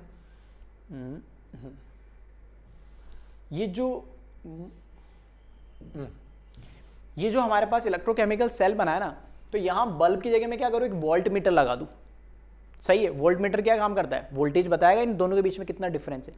तो अगर ये मेरे पास जिंक है और ये मेरे पास कॉपर है, अगर इसका 0.74 या 0.36 जो भी वैल्यू थी अगर मैंने ली, तो इस दोनों का जो बीच का डिफरेंस है ना, वो वोल्ट मीटर मुझे यहाँ पे बताएगा। और वही उस सेल का क्या कहलाता है, पोटेंशियल कहलाता है, सेल पोटेंशियल या EMF ऑफ सेल कहलाता है। आ रही बात समझ में। थोड़ा सा प्रैक्टिकली मैं भी समझाने की कोशिश कर रहा हूँ ताकि थोड़ी फील आए और चीज़ों को आप याद पर रख पाओ आसानी से। चलिए फिर आगे बढ़े नेक्स्ट पॉइंट में। ठीक है, नेक्स्ट पॉइंट दे रखा हमें, it is represented at any condition as E cell. अभी हमने हाफ सेल की जब बात करी तो हाफ सेल में आइदर क्या होगा, ऑक्सीडेशन हो रहा होगा या फिर क्या हो रहा होगा, रिडक्शन हो रहा होगा। तो ऑक्सीडेशन के लिए EO या EOP लिखते, रिडक्शन के लिए ER या ERP लिखते। इसी तरीके से अगर पूरे सेल की बात कर ले, एनोड और कैथोड दोनों की कंबाइनली अगर हम बात करेंगे तो उसको कैसे रिप्रेजेंट करेंगे, E तो अभी भी लिखेंगे इलेक्ट्रोड के लिए यानी पोटेंशियल डिफरेंस के लिए, और नीचे हमने पूरा क्या लिख देंगे, सेल, CELL लिखा हुआ है नीचे सब स्क्रिप्ट में। ठीक है, तो E सेल लिखा जाता है। और अगर यही बात अगर मैं स्टैंडर्ड कंडीशन की अगर बात करूं, ये E सेल तो कहां पर है, एट एनी कंडीशन, वही लिखा है, it is represented at any condition as E cell. किसी भी कंडीशन पे बात करेंगे तो E सेल, और स्टैंडर्ड कंडीशन पे अगर हम बात करें तो E0 सेल आ जाएगा, it is represented at standard condition as E0 cell. ठीक है, बिल्कुल उससे पैरेलल ही चल रहा है। बस पहली बार ये नोटेशंस आप देख रहे हो तो थोड़ा अजीब लगेगा, तो यूज टू हो जाओगे 1-2 लेक्चर में, ठीक है। फिर भी मैं थोड़ा धीरे धीरे बता रहा हूँ ताकि दिक्कत ना हो। इसके बाद अब ये है थोड़ी सी इंपॉर्टेंट चीज, अब 3 इक्वेशंस ही आपको दिख रही होगी। तो सबसे पहले ऊपर की हम बात करते हैं। अगर मेरे को किसी भी सेल का इलेक्ट्रोड या सेल पोटेंशियल अगर मेरे को कैलकुलेट करना है स्टैंडर्ड कंडीशन में, तो इसका एक फॉर्मूला क्या है, मैं कह रहा हूं कि दोनों एनोड और कैथोड का जो भी आपके पास पोटेंशियल है, इलेक्ट्रोड पोटेंशियल है एनोड और कैथोड का, उन दोनों का क्या कर दो, आप ऐड कर दो। क्योंकि एनोड पे क्या होता है ऑक्सीडेशन, तो उसका ऑक्सीडेशन पोटेंशियल हमें पता है। कैथोड पे क्या होता है रिडक्शन, तो कैथोड का मेरे पास रिडक्शन पोटेंशियल मुझे पता है। दोनों को आप क्या कर दो, ऐड कर दो। ऐड करने पे जो पोटेंशियल का सम आएगा वही क्या हो जाएगा, पोटेंशियल ऑफ सेल हो जाएगा, ये ईएमएफ ऑफ सेल हो जाएगा। तो कैसे लिखा है, E not cell is must be equals to E not O, O का मतलब है कि oxidation potential of anode, anode का तो ऑक्सीडेशन पोटेंशियल लेना है स्टैंडर्ड, क्योंकि स्टैंडर्ड है तो सारे स्टैंडर्ड लेने पड़ेंगे, एट एनी कंडीशन है तो सारे एट एनी कंडीशन लेने पड़ेंगे। स्टैंडर्ड और एट एनी कंडीशन को रिलेट करने के लिए एक इक्वेशन होती है नर्स्ट इक्वेशन, वो हम आगे देखेंगे, ठीक है। तो यहां पर ई नॉट अगर आर है तो एनोड का तो ऑक्सीडेशन पोटेंशियल और कैथोड का क्या लेना है, रिडक्शन, तो ई नॉट आर मतलब रिडक्शन पोटेंशियल ऑफ कैथोड। तो एनोड का ऑक्सीडेशन पोटेंशियल, कैथोड का रिडक्शन पोटेंशियल, और दोनों को सम कर दो तो पूरे सेल का पोटेंशियल आ जाएगा। और दूसरा तरीका इसको लिखने में, ई नॉट सेल देखना एज इट इज लिखा, ई नॉट ओ एनोड ये एज इट इज लिखा, एनोड का ऑक्सीडेशन पोटेंशियल, प्लस मैं कह रहा हूं कि अगर मेरे पास एनोड का भी ऑक्सीडेशन पोटेंशियल है और अगर कैथोड का भी ऑक्सीडेशन पोटेंशियल आ गया तब क्या करें, तो कुछ मत करो, जो पढ़ा है वही करना है बस। हमें पता है कि कैथोड का रिडक्शन पोटेंशियल उसके कैथोड के ऑक्सीडेशन पोटेंशियल के क्या होगा, मैग्नीट्यूड वाइज तो क्या होगा, सेम ही होगा, बस क्या आ जाएगा, नेगेटिव चार्ज आ जाएगा। तो बस रिडक्शन पोटेंशियल ऑफ कैथोड, तो कैथोड तो वही रहेगा, बस उस रिडक्शन की जगह क्या आ जाएगा, ऑक्सीडेशन आ जाएगा और नेगेटिव लगा देंगे। यही तो मतलब था ना, अभी यही तो देखा था हमने नोट में, यानी सेम एलिमेंट के लिए। तो सेम एलिमेंट के लिए उसका जो रिडक्शन पोटेंशियल है वो नेगेटिव ऑफ उसका ऑक्सीडेशन पोटेंशियल आएगा, ऑक्सीडेशन पोटेंशियल उसका नेगेटिव और रिडक्शन पोटेंशियल आएगा, कैसे भी आप मान लो, ठीक है। तो अगर दोनों एनोड और कैथोड की ऑक्सीडेशन पोटेंशियल दे रखी है तो आप ऐसा बोल सकते हैं कि दोनों ऑक्सीडेशन पोटेंशियल अगर दे रखी है तो एनोड माइनस कैथोड कर दो, यानी। और इसी से फर्स्ट से ही रिलेट करा मैंने, कैसे, E not cell as it is लिखा है। अब की बार यहां पर एनोड का ऑक्सीडेशन नहीं दे रखा, अब की बार मुझे क्या दे रखा है, एनोड का रिडक्शन पोटेंशियल दे रखा है, तो मैंने यहां पे लिखा ई नॉट आर, लेकिन क्या लगाना पड़ा मुझे, नेगेटिव। तो एनोड का ही ठीक है, ये ऑक्सीडेशन पोटेंशियल था तो रिडक्शन लिखना तो नेगेटिव लगाना पड़ा। बाकी ये वाली चीज एज इट इज, कैथोड का रिडक्शन पोटेंशियल, कैथोड का रिडक्शन पोटेंशियल। कहने का मतलब ये कि अगर इन केस एनोड और कैथोड दोनों का रिडक्शन पोटेंशियल दे रखा है तो आपको कैथोड माइनस एनोड करना पड़ेगा, क्योंकि ये नेगेटिव आ गया, और दोनों का ऑक्सीडेशन पोटेंशियल दे रखा है तो आपको एनोड माइनस कैथोड दे रखा होगा, और इंडिविजुअली एनोड का ऑक्सीडेशन पोटेंशियल और कैथोड का रिडक्शन पोटेंशियल दे रखा है तो आपको दोनों का सिंपली क्या करना पड़ेगा, सम करना पड़ेगा। तो ये डिपेंड करता है आपके ऊपर कि आप इसको 3 अलग अलग फॉर्मूले मानते हो या एक ही मानते हो, ठीक है। मैं तो इसको बोलूंगा एक ही फॉर्मूला है, बट एनसीईआरटी ने स्टैंडर्ड कैसे माना है, क्योंकि इलेक्ट्रोकेमिकल सीरीज इस चैप्टर में हम पढ़ने वाले हैं और उनकी एक वैल्यूज जो स्टैंडर्ड है, कांस्टेंट वैल्यूज है, वो एक्सपेरिमेंटली कैलकुलेट करके हमें दे रखी है। उस सीरीज को भी हमें याद रखना है, याद रखने की भी एक शॉर्ट ट्रिक है मैं बताऊंगा। बट वो जो सीरीज अरेंज है ना वो इंक्रीजिंग, ठीक है, या मैं ऐसे बोल सकता हूं, सॉरी हाँ, decreasing order of reduction potential के बेसिस पे दे रखी है।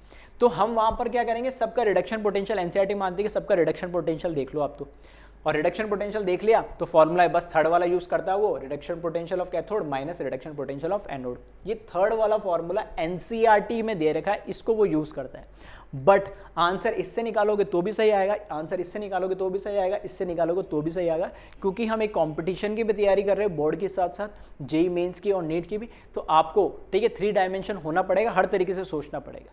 अब ऐसा नहीं है कि ऑक्सीडेशन दे दी, दोनों को ऐड, इसका ऑक्सीडेशन इसका रिडक्शन दे रखा है तो क्लिक करना चाहिए फट से कि दोनों को ऐड करो। अब ये नहीं उसको माइनस माइनस करने बैठ जाओ, प्लस माइनस करने बैठ जाओ, कन्वर्जन करने बैठ जाओ, फिर भी किसी को कन्फ्यूजन हो, से बोर्ड की तैयारी करनी, तब तो एनसीईआरटी के अकॉर्डिंग इसने ये ले रखा है। तो जो भी अगर ऑक्सीडेशन दे रखी तो दोनों को रिडक्शन में कन्वर्ट कर लो, वो आपकी इच्छा है, ठीक है। तो ये 3 बेसिक फॉर्मूले इंपॉर्टेंट है जिससे हम आगे सेल का क्या करेंगे, पोटेंशियल कैलकुलेट करेंगे।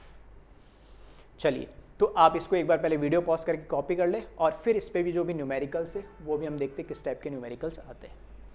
ठीक है, तो वीडियो पॉज करें और कॉपी करें।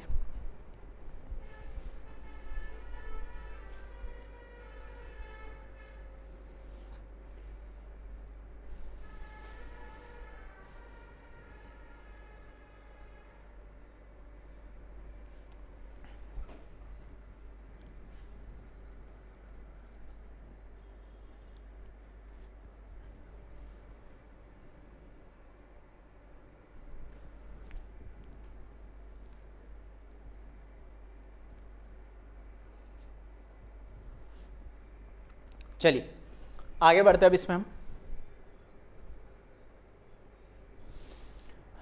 नेक्स्ट दे रखा है रिप्रेजेंटेशन ऑफ ईसीसी, चाहो तो फुल फॉर्म लिख लेना, मैंने शॉर्ट में लिखा इलेक्ट्रोकेमिकल सेल की बात हो रही है जो हमने लास्ट लेक्चर में पढ़ा था। अब इलेक्ट्रोकेमिकल सेल के बारे में सिर्फ हमने पढ़ा था कंस्ट्रक्शन क्या है, वर्किंग क्या है, कैसे क्या है। ठीक है, अब उसमें कैसे कैसे उसको रिप्रेजेंट किया जाता है, कैसे उसका न्यूमेरिकली कैलकुलेट किया जाता है, वो आज के लेक्चर में बात कर रहे हैं। तो सबसे पहले यहाँ पर जो हम बात करने वाले सेल, पहले इससे पहले तो अभी हमने क्या बात करा था, उस इलेक्ट्रोकेमिकल सेल का ही ईएमएफ या पोटेंशियल कैसे कैलकुलेट करना है। तो हमने बोला था कि एनोड पे ऑक्सीडेशन होता है, कैथोड पे रिडक्शन होता है, तो दोनों को ऐड कर दो सिंपली।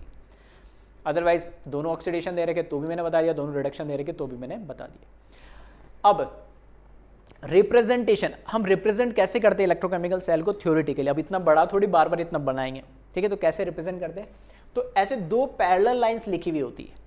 ये जो दो पैरेलल लाइंस ऐसे ड्रॉ करी हुई, ये रिप्रेजेंट करता है सॉल्ट ब्रिज को।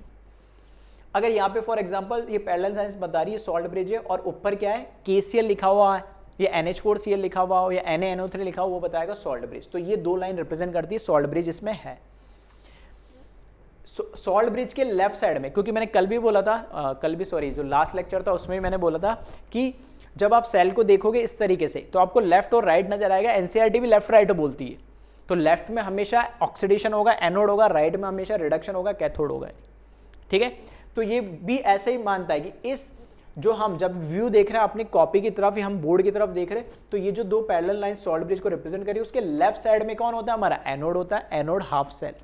तो लेफ्ट वाला जो कंटेनर है वो हमारा लेफ्ट एनोड हाफ सेल है, और राइट वाला जो कंटेनर है उसको हम बोलते हैं कैथोड हाफ सेल।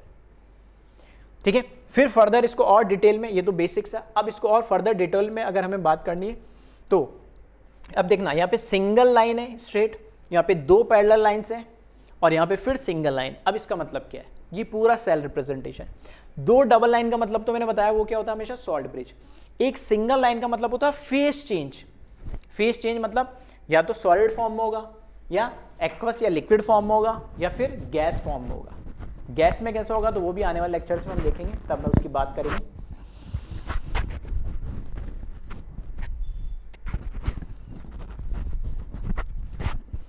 ठीक है, तो माइक निकल गया था ना, इसलिए थोड़ा सा डिस्टर्बेंस आया होगा।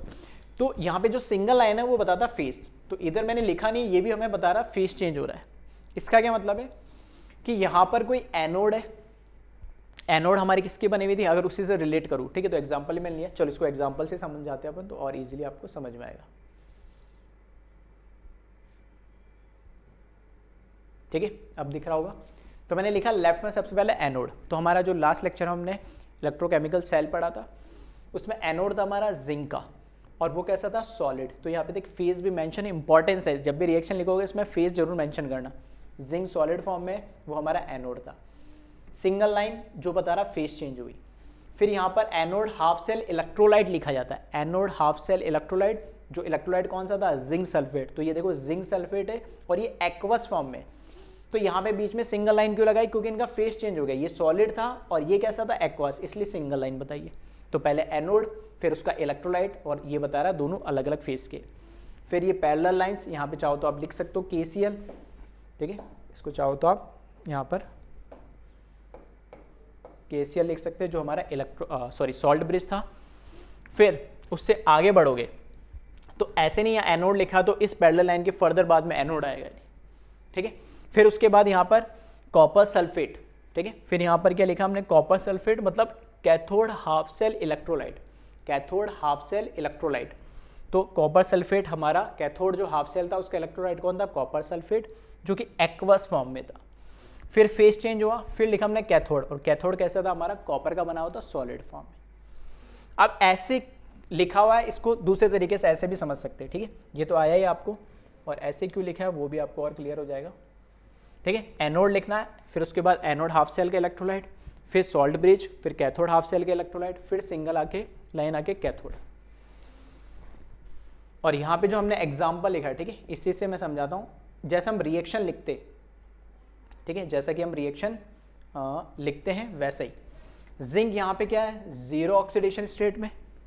यहाँ पे देखोगे जिंक कौन सी ऑक्सीडेशन स्टेट में, +2। जिंक सल्फेट में निकाल सकते हैं, तो जेड सल्फेट का मुझे पता है -2, तो जिंक क्या हो जाएगा +2। तो जिंक का यहाँ पे क्या हो रहा है, ऑक्सीडेशन, एनोड पर ऑक्सीडेशन होता है, डायरेक्ट यहाँ से भी देख सकते हैं। कॉपर यहाँ कौन सी ऑक्सीडेशन स्टेट में, +2, ठीक है। और यहाँ पर कौन सी ऑक्सीडेशन स्टेट में है, कॉपर 0। तो कॉपर +2 से क्या जा रहा है, 0 रिडक्शन। ऐसे भी आप समझ, तो लेफ्ट साइड में ऑक्सीडेशन होता है, तो ये ऑक्सीडेशन हो रहा है, देखना इसी तरीके से लिखा गया है कि ये ऑक्सीडेशन हो रहा है, ठीक है। यहाँ पर क्या हो रहा है ये, ठीक है, ऑक्सीडेशन, और यहाँ पर क्या हो रहा है, रिडक्शन हो रहा है। इसलिए कॉपर को इधर नहीं लिखा और कॉपर सल्फेट को उधर नहीं लिखा है। आ रही बात समझ में। तो यहाँ पर चलिए इसको, यहाँ पर ये हो रहा है ऑक्सीडेशन, और यहाँ पर क्या हो रहा है, ये रिडक्शन, ठीक है। तो लिखा भी इसलिए इसको इसी पैटर्न में जाता है, नहीं कि यहाँ से हमें देख के सेल रिप्रेजेंटेशन देख के बता सकता हूँ मैं कि जिंक की रॉड होगी, उसमें जिंक सल्फेट का सॉल्यूशन होगा और ये इसका ऑक्सीडेशन हो रहा है। यहाँ पे कॉपर सल्फेट का हमारे पास क्या सॉल्ट है, और यहाँ पर इसका कॉपर का रिडक्शन हो रहा है, ठीक है। चलिए, तो इस तरीके से इसको रिप्रेजेंट किया जाता है। और अगर न्यूमेरिकल होता है ना, तो इसी के साथ इनकी वैल्यूज़ भी लिख देता है। वैल्यूज़ मतलब इसकी कंसंट्रेशन, जैसे अभी तो नहीं, हमें नेक्स्ट लेक्चर में नर्स्ट इक्वेशन पढ़ेंगे तब आपको जरूरत पड़ेगी, तो इनकी कंसंट्रेशन भी इनके नीचे लिख देता है। जैसे सॉलिड, एक्वस, एक्वस सॉलिड, इनकी फेस मेंशन है, गैस होगा तो गैस भी मेंशन होगा, ठीक है। वैसे इनकी कंसंट्रेशन भी जो अगर ज़रूरत है तो वो नीचे ही लिख देता है, नहीं सेल रिप्रेजेंटेशन में, ठीक है। तो वो देखेंगे अभी आने वाले लेक्चर्स में किस तरीके से न्यूमेरिकल्स में लिखा होता है। तो इसको वीडियो पॉज करें और कॉपी करें। रिप्रेजेंटेशन ऑफ ईसीसी मतलब इलेक्ट्रोकेमिकल सेल।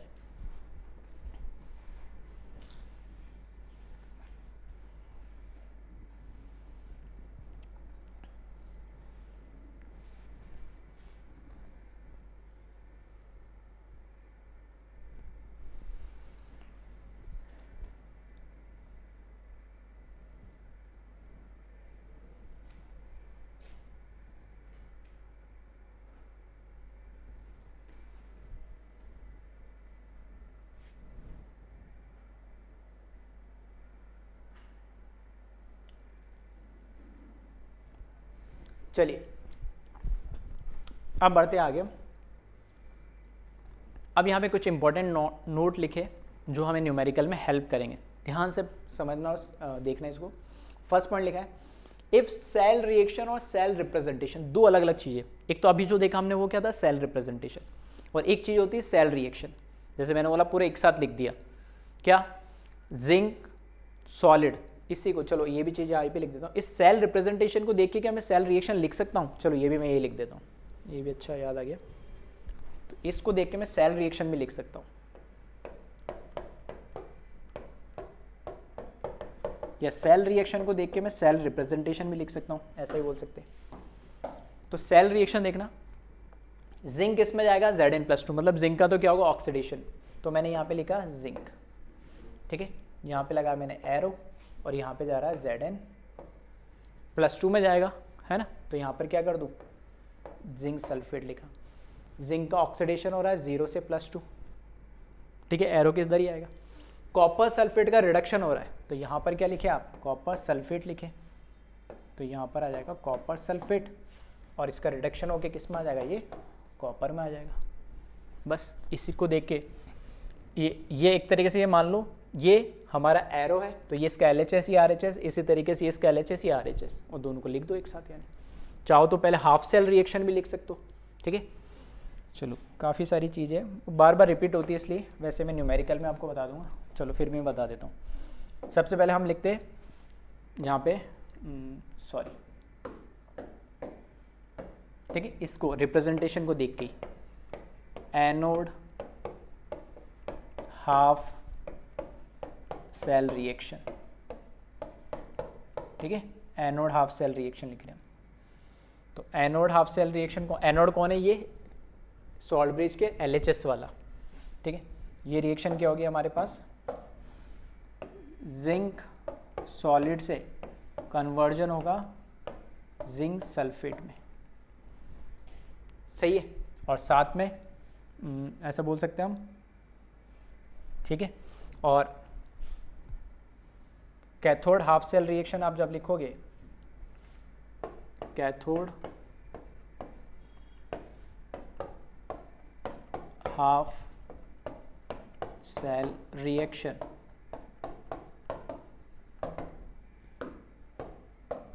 तो ये है यहाँ पर कॉपर सल्फेट एक्वस फॉर्म में, यहाँ पे भी एक्वस लिख लें, और किस में कन्वर्ट हो रहा है, ये कॉपर सॉलिड में, सही है।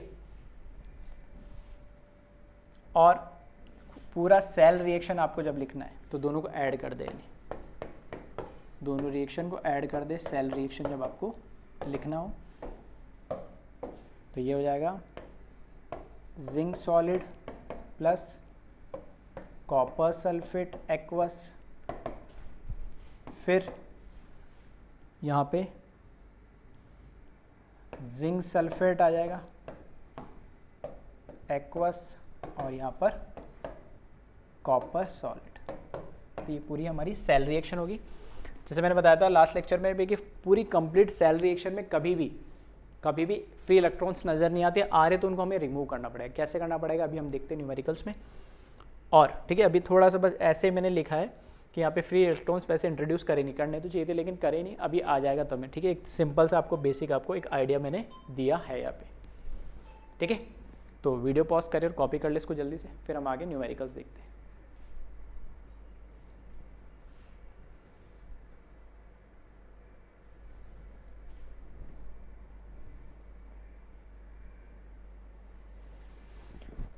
चलिए, तो पहला जो नोट दे रखा है हम उसकी बात कर रहे थे। पहला हमें नोट ये दे रखा है, इफ सेल रिएक्शन और cell representation is not given, जैसा अभी दोनों चीज मैंने बता दी, सेल रिएक्शन और सेल रिप्रेजेंटेशन दोनों ही अगर मुझे गिवन नहीं दे रखे, then E not cell is always positive which represent cell reaction is spontaneous.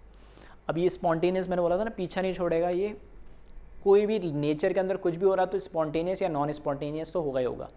तो कोई भी सेल अपने आप काम करे, क्योंकि सेल से तो हमें केमिकल एनर्जी से इलेक्ट्रिकल एनर्जी चाहिए, वो अपने आप काम करेगा तभी तो मिलेगी। अब एक तो हम उसको सेल को काम करने में लगाए, वो एनर्जी दे, तो फिर वो एनर्जी दूसरी जो मिल रही है वो क्या काम की, उससे तो पहले एनर्जी क्या कर ले, उससे क्रिएट कर ले।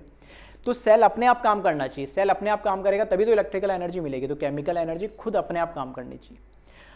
अब अपने आप का आप काम करेगी जब वो सेल कैसा हो, स्पॉन्टेनियस इन नेचर हो। स्पॉन्टेनियस मतलब अपने आप चलता हो, डेल्टा जी नेगेटिव हो, तो इसमें भी डेल्टा जी आएगा, हाँ बिल्कुल आएगा, आने वाले लेक्चर्स में सब चीज़ आएगी, तो वो हम आगे बात करेंगे और प्रूव भी करूंगा कि डेल्टा जी नेगेटिव आना चाहिए, स्पॉन्टेनियस होना चाहिए, तभी सेल वर्क करेगा। बट यहाँ पे अभी न्यूमेरिकल सॉल्व करने के लिए आपको एक चीज़ ध्यान रखना पड़ेगी, दो चीज़, कि अगर सेल रिप्रेजेंटेशन और सेल रिएक्शन दोनों ही हमें दे नहीं रखी, तो हम किसको एनोड माने और किसको कैथोड माने। तो आपको ये ध्यान रखना है कि सेल हमेशा इस तरीके से बनाया जाता है कि वो स्पॉन्टेनियस हो, अपने आप काम करे, ताकि उससे हमें इलेक्ट्रिकल एनर्जी मिले, केमिकल एनर्जी इलेक्ट्रिकल एनर्जी में कन्वर्ट हो। और ये कब मिलेगी, जब ई नॉट सेल की वैल्यू हमेशा पॉजिटिव आए। ये जो ई नॉट सेल है ना, ये ई नॉट सेल हमेशा जब पॉजिटिव आएगा, क्योंकि अभी मैं बता रहा हूं, उसको आगे हम बात करेंगे, डेल्टा जी इक्वल्स टू होता है नेगेटिव ऑफ एन, मतलब number of electron, into Faraday into E not cell, मतलब delta G equals to negative of N F E होता है। तो अगर ई पॉजिटिव होगा, एन तो नंबर ऑफ इलेक्ट्रॉन कभी नेगेटिव नहीं हो सकते, फेरेडे एक कांस्टेंट है जो नेगेटिव नहीं हो सकता, तो ई नॉट सेल पॉजिटिव होना जरूरी है। वो अगर पॉजिटिव होगा तभी तो डेल्टा जी अपने आप नेगेटिव बनेगा। आ रही बात समझ में, ये लिख देता हूँ, ठीक है, क्योंकि ये आगे आएगी, तो मैं हालांकि अभी बताना नहीं चाह रहा था, इसको आगे हम देखेंगे, फिर भी अभी समझने के लिए। तो एन यहाँ पे number of electron, F Faraday constant 96500, और ई नॉट सेल तो ये ई नॉट सेल, ये सारी डेल्टा जी की वैल्यू किस पे डिपेंड करेगी, पॉजिटिव या नेगेटिव, ई नॉट सेल पे। अगर ई नॉट सेल पॉजिटिव होगा तब डेल्टा जी नेगेटिव आएगा, डेल्टा जी नेगेटिव होगा तो सेल स्पॉन्टेनियस होगा। इसलिए मैंने बोला है कि अगर कुछ चीजें सेल रिएक्शन और सेल रिप्रेजेंटेशन दोनों ही चीज मेंशन नहीं की गई है तब हम क्या मान के चलेंगे कि सेल कैसा स्पॉन्टेनियस है, और सेल स्पॉन्टेनियस है तो ई नॉट सेल की वैल्यू मेरे को पॉजिटिव रखनी है। अब पॉजिटिव रखने के लिए आपको जो जो करना पड़े, किसी को भी एनोड मानो किसी को भी कैथोड मानो, ई नॉट सेल की वैल्यू क्या आनी चाहिए, पॉजिटिव आनी चाहिए।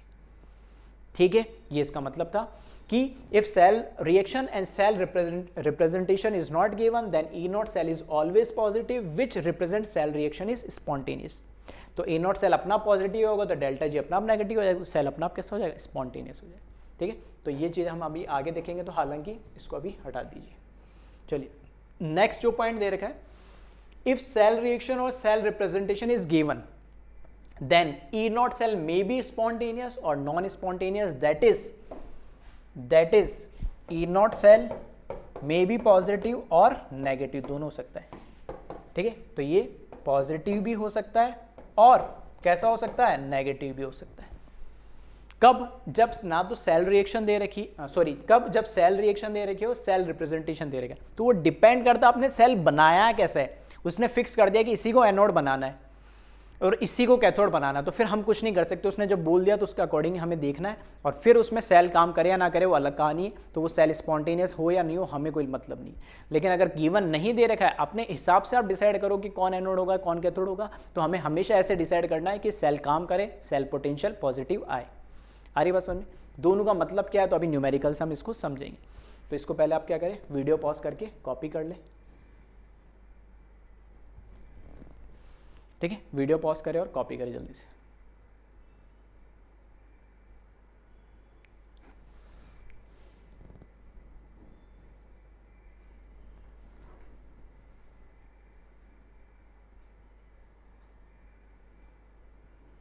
चलिए अब स्टार्ट करते हैं लास्ट में हम न्यूमेरिकल। क्वेश्चन पढ़िएगा, calculate E not cell and write cell reaction for given electrode. इस तरह के क्वेश्चन आपको मिलेंगे काफ़ी। तो ई नॉट सेल कैलकुलेट करना एक तो हमें, दूसरी चीज़ हमें केमिकल रिएक्शन भी बतानी है उस सेल की। तो यहाँ पे ना तो मुझे सेल रिप्रेजेंटेशन दे रखा है, ना ही मुझे यहाँ पे सेल की रिएक्शन पता है, दोनों ही नहीं है। तब अब कौन सा पहला वाला नोट का पॉइंट हम दिमाग में उसको याद रखना कि जब दोनों चीज़ नहीं दे रखी तब अब यहाँ पर एक एल्यूमिनियम के इलेक्ट्रोड की पोटेंशियल दे रखा है, एक मैग्नीज के इलेक्ट्रोड का पोटेंशियल दे रखा है। ठीक है, मैग्नीज का पोटेंशियल, एक एल्यूमिनियम का। तो अब मुझे डिसाइड करना पड़ेगा कि इसमें से एनोड किसको लूँ, कैथोड किसको लूँ।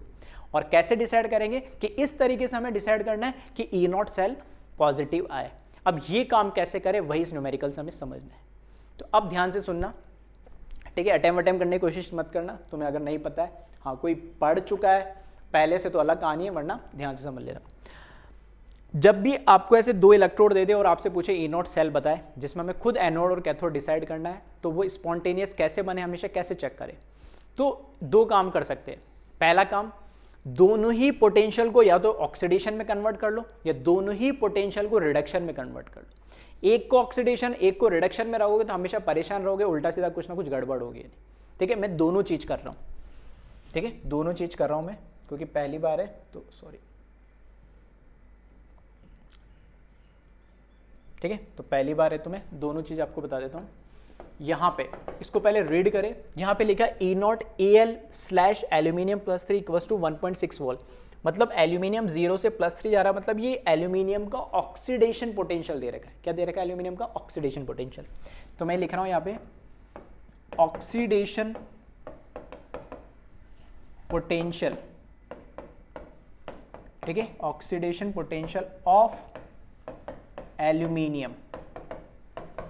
ठीक है, ऑक्सीडेशन पोटेंशियल ऑफ एल्यूमिनियम ये दे रखा है इन्होंने, या इसको आप नोटेशन में भी लिख लें, ई नॉट ऑक्सीडेशन पोटेंशियल। ये कितना दे रखा है आपको, 1.6 वोल्ट। यही अगर मैं बोलूं रिडक्शन पोटेंशियल निकालना, अगर मुझे रिडक्शन पोटेंशियल ऑफ एल्यूमिनियम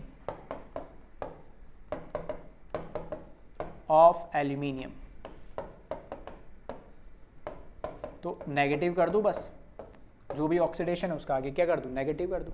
ठीक है, सेम कहानी यहां पर क्या दे रखा है, मैग्नीज +2 से मैग्नीज में कन्वर्ट हो रहा है, मतलब +2 से 0 जा रहा है, मतलब इसका क्या हो रहा है, रिडक्शन हो रहा है। आपकी बार मैग्नीज का रिडक्शन पोटेंशियल हमें दे रखा है, तो मैं यहां पे लिख रहा हूं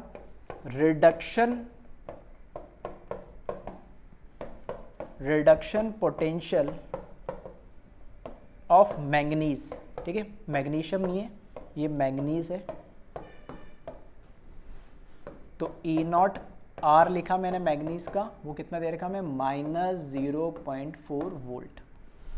और इसी को मैं अगर ऑक्सीडेशन पोटेंशियल लिखना हो मुझे, ठीक है, इसी को क्या लिखना हो मुझे, ऑक्सीडेशन पोटेंशियल लिखना हो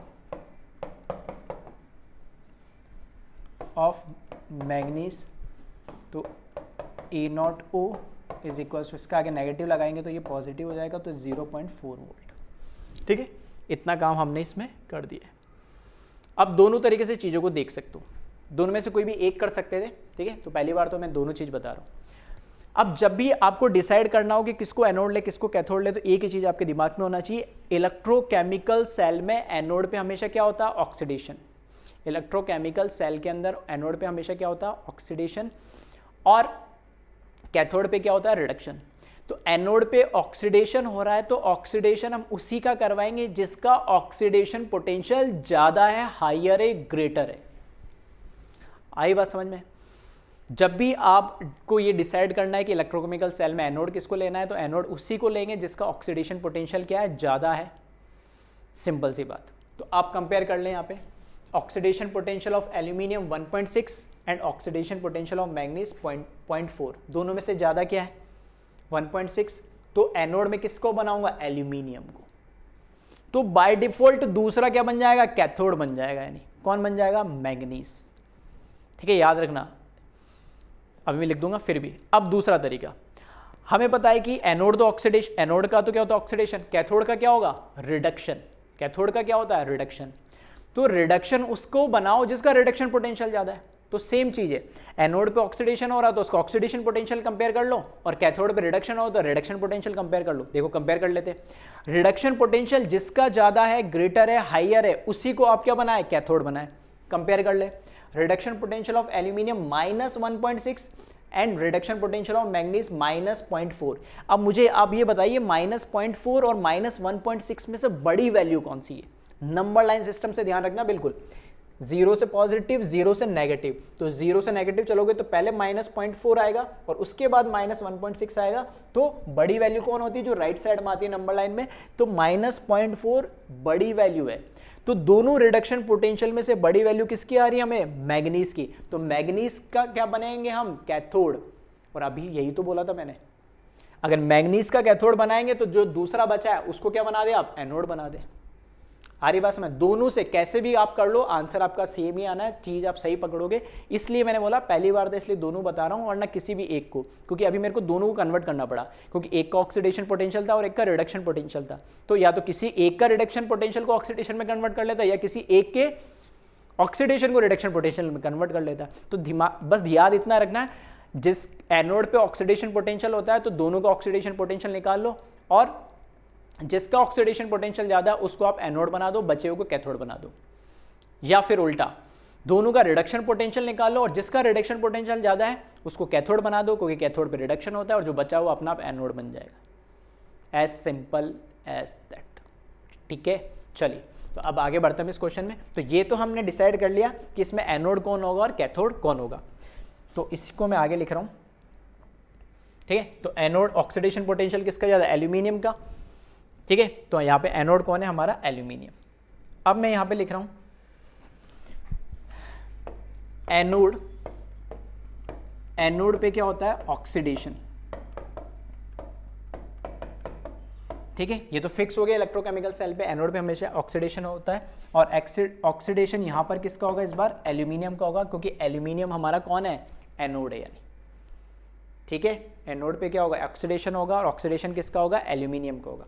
तो सिंपल अब क्या करो, आप रिएक्शन लिख दो, और यहाँ से रिएक्शन आप देख भी सकते हो अगर आपको नहीं समझ में आए। एल्यूमिनियम, एल्यूमिनियम +3 में जा रहा है, अपने मन से मत लिखना, यहाँ देख लेना लिखा हुआ है जो एल्यूमिनियम किस में जा रहा है, +3 में जा रहा है, तो बस +3 लिख दे यहाँ पे। तो यहाँ पे मैं लिख रहा हूँ जो एल्यूमिनियम है वो सॉलिड से एल्यूमिनियम +3 एक्वस में जा रहा है और प्लस साथ में क्या 3 इलेक्ट्रॉन निकाल रहे हैं।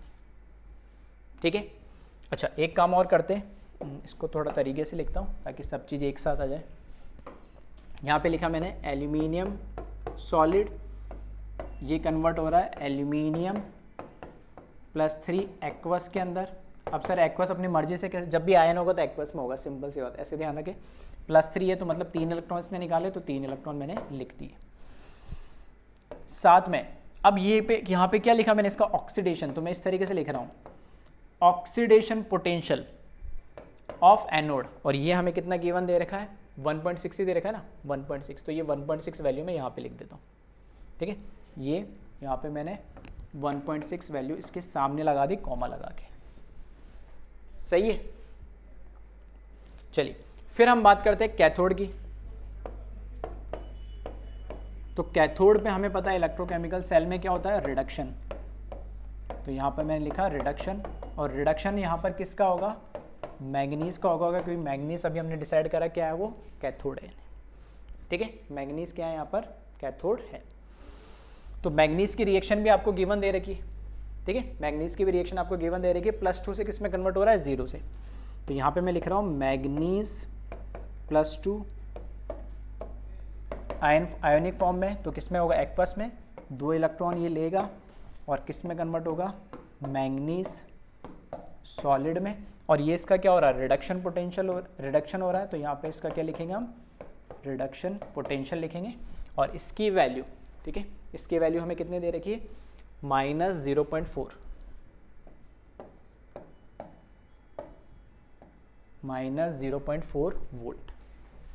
ठीक है, अब बात करते हैं फाइनल सेल रिएक्शन भी लिखेंगे और साथ के साथ, ठीक है, फाइनल हमारा सेल रिएक्शन भी लिखेंगे और साथ के साथ सेल का पोटेंशियल भी लिखेंगे।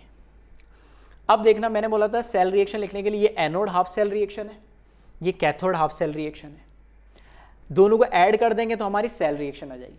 बट ध्यान देना, आप जब ऐड करोगे तो इसके आरएचएस में 3 इलेक्ट्रॉन है, इसके आरएचएस में 2 इलेक्ट्रॉन है। जब दोनों को ऐड करोगे तो आरएचएस में 1 इलेक्ट्रॉन बच जाएगा। फिर भी मैंने बोला कभी भी जब सेल रिएक्शन लिखते हो तो फ्री इलेक्ट्रॉन नजर नहीं आता है, तो फ्री इलेक्ट्रॉन नजर नहीं आता तो उसको आपको कैंसिल आउट करना पड़ेगा। तो अब आपको क्या करना पड़ेगा, ये जो पूरी रिएक्शन है, ठीक है, पूरी रिएक्शन को ऐसा बोल दो, आप बैलेंस कर लो या कुछ भी कर लो, इस पूरी रिएक्शन को, ठीक है, दोनों इलेक्ट्रॉन कैंसल आउट हो जाए तो क्या करना पड़े, तो यहाँ पर सिंपल से क्या करें, इसको क्या करो, क्योंकि ये इसको 6 बना दे, इसको मल्टीप्लाई बाय क्या कर दो, 2 कर दो, और इस रिएक्शन को मल्टीप्लाई बाय क्या कर दो, 3 कर दो। तो 3 से करेंगे तो 6 हो जाएगा और ये भी 6 हो जाएगा, फिर कैंसिल हो जाएगा और जो भी आगे कोफिशिएंट आएंगे वो अपना आप आ जाएंगे। ठीक है, तो एक जान करके मैंने ऐसा एग्जाम्पल, ऐसा क्वेश्चन लिया ताकि ये चीज़ भी इसी के साथ कवर हो जाएगी। ठीक है, पहले से कैंसिल हो रहे थे, जैसे पहले जिंक के केस में देखा था 2 इलेक्ट्रॉन लूज करता है, 2 इलेक्ट्रॉन गेन करता है, तो अपने आप कैंसिल हो जाता है। इसमें कैंसिल नहीं होते, किस तरीके से करना है, तो वो इलेक्ट्रॉन आपको सेम करने पड़ेंगे। अब 3 को 2 नहीं बना सकता, 2 को 3 नहीं बना सकता, तो कैसे करें, तो मैंने इसको 2 से इसको 3 से मल्टीप्लाई कर दो, मैथमेटिक्स है बिल्कुल बेसिक। अब दूसरी बात, कुछ बच्चों के दिमाग में आएगा कि सर इसको 2 से मल्टीप्लाई करा तो क्या इसको भी करे, नहीं। क्या इसको 3 से मल्टीप्लाई करा तो इसको भी करे, बिल्कुल नहीं। क्यों, क्योंकि ये जो इलेक्ट्रोड सेल पोटेंशियल होता है, इलेक्ट्रोड पोटेंशियल होता है, ये मैंने बताया भी था कि 12th क्लास में हम इलेक्ट्रोकेमिस्ट्री पढ़ेंगे, तो थर्मोडायनेमिक्स में हमने पढ़ा था 2 तरह की प्रॉपर्टीज होती, इंटेंसिव प्रॉपर्टी और एक्सटेंसिव प्रॉपर्टी। तो ये इंटेंसिव प्रॉपर्टी है, ये इंडिपेंडेंट ऑफ मास है। यहां पर मैं मैग्नीज का छोटा सा टुकड़ा लूं 1 ग्राम का या 1 kg का टुकड़ा लूं, इसका पोटेंशियल फिक्स है, इसके मास पे डिपेंड नहीं करेगा। इसलिए मैं इसके 2 मोल लूं, 4 मोल लूं या 5 मोल लूं, उससे कोई लेना देना नहीं। तो ये मल्टीप्लिकेशन यहां पर नहीं होगा, और इस चीज को मैं प्रूव करके भी बताऊंगा आगे आने वाले लेक्चर्स में। ठीक है, तो अभी कंफ्यूजन ना हो इसलिए मैंने थोड़ा सा यहां पर एक जस्टिफिकेशन दिया है, क्योंकि ये इंटेंसिव प्रॉपर्टी, इसलिए यहां पर कोई फर्क नहीं पड़ेगा इससे। ठीक है, चलिए अब इसको ऐड कर दो आप दोनों रिएक्शन को। जब इसको ऐड करोगे, ठीक है, तो सेल रिएक्शन आएगी फाइनल। तो यहां पर सेल रिएक्शन आपको मिल जाएगी, और सेल रिएक्शन मैं डायरेक्ट लिख रहा हूं ना, LHS में क्या मिलेगा आपको, एल्यूमिनियम, ठीक है, ये सॉलिड प्लस, और तो कुछ है नहीं, यहां LHS में क्या मिलेगा, और ध्यान रखना कोफिशिएंट वो भूल रहा हूं मैं, है ना, यहाँ पे कोफिशिएंट 2 से मल्टीप्लाई करो तो 2 एल्यूमिनियम सॉलिड। चलो नीचे लिखते हैं, मैं लिख देता हूँ, ठीक है, फिर एक बार देख लेना। 2 एल्यूमिनियम सॉलिड, ठीक है, प्लस यहाँ पर क्या मिलेगा 3 मैंगनीज प्लस 2 आयन मिलेंगे, 3 मैंगनीज प्लस 2 एक्वस फॉर्म में, और इलेक्ट्रॉन से 6 से 6 कैंसिल हो जाएंगे, ठीक है। और उस साइड में जाएंगे तो वापस से 2 एल्यूमिनियम प्लस 3 मिलेंगे एक्वस फॉर्म में, 2 एल्यूमिनियम प्लस 3 एक्वस फॉर्म में, और यहाँ पर 3 Mn सॉलिड, ठीक है। एक बार आप चेक कर लेना, इसको क्रॉस वेरीफाई कर लेना सबको सही तो लिखा है।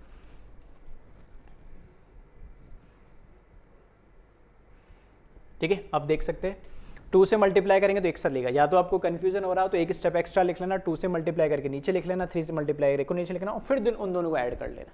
तो यहाँ पे 2 से मल्टीप्लाई करेंगे तो 2 एल्यूमिनियम सॉलिड, ठीक है, LHS इसमें और है नहीं, 3 से मल्टीप्लाई करेंगे तो 3 Mn प्लस 2, वो भी ठीक है। फिर RHS में जाएंगे तो यहाँ पे LHS में 2, वो तो कैंसिल होएगा 6 से 6 इलेक्ट्रॉन, ठीक है। ये एल्यूमिनियम प्लस 3 2 आना चाहिए तो 2 आ रहा है, और यहाँ मैंगनीज 3 आना चाहिए तो 3 आ रहा है, ठीक है। तो ये बैलेंस्ड सेल रिएक्शन हमने लिखी है। जब भी आप सेल रिएक्शन लिखोगे तो बैलेंस्ड फॉर्म में ही होने चाहिए, ऐसे नहीं बस कुछ भी आपने लिख दी। चेक कर लेना, 2 एल्यूमिनियम मैंगनीज, मैंगनीज चार्ज भी चेक करोगे तो 3 × 6 2 × 3 6, ठीक है, चार सब कुछ बैलेंस मिलेगा। रिडॉक्स आपने पढ़ा है तो बता भी सकते।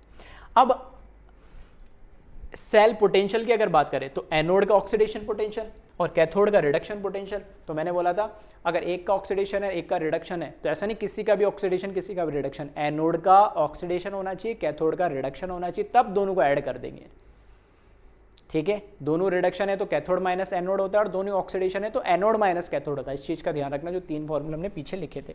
तो यहाँ पर अब मैं लिख रहा हूँ ई सेल, ठीक है। तो यहाँ पर ई सेल की जो वैल्यू आएगी ई नॉट सेल की, वो ऐसे बोल सकता हूँ एनोड का तो ऑक्सीडेशन पोटेंशियल प्लस कैथोड का रिडक्शन पोटेंशियल, सही है। एनोड का ऑक्सीडेशन पोटेंशियल और कैथोड का रिडक्शन पोटेंशियल। तो यहाँ से ई नॉट सेल जो है, ठीक है, ई नॉट सेल की वैल्यू क्या आ जाएगी यहाँ पर 1.6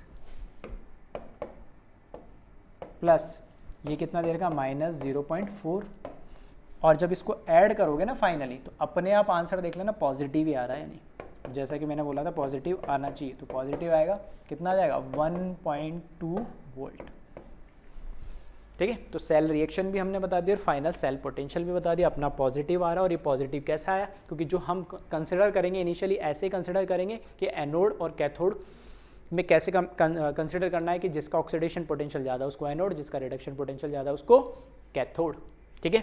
चलिए तो वीडियो पॉज कर कॉपी कर ले इसको पूरा जल्दी से।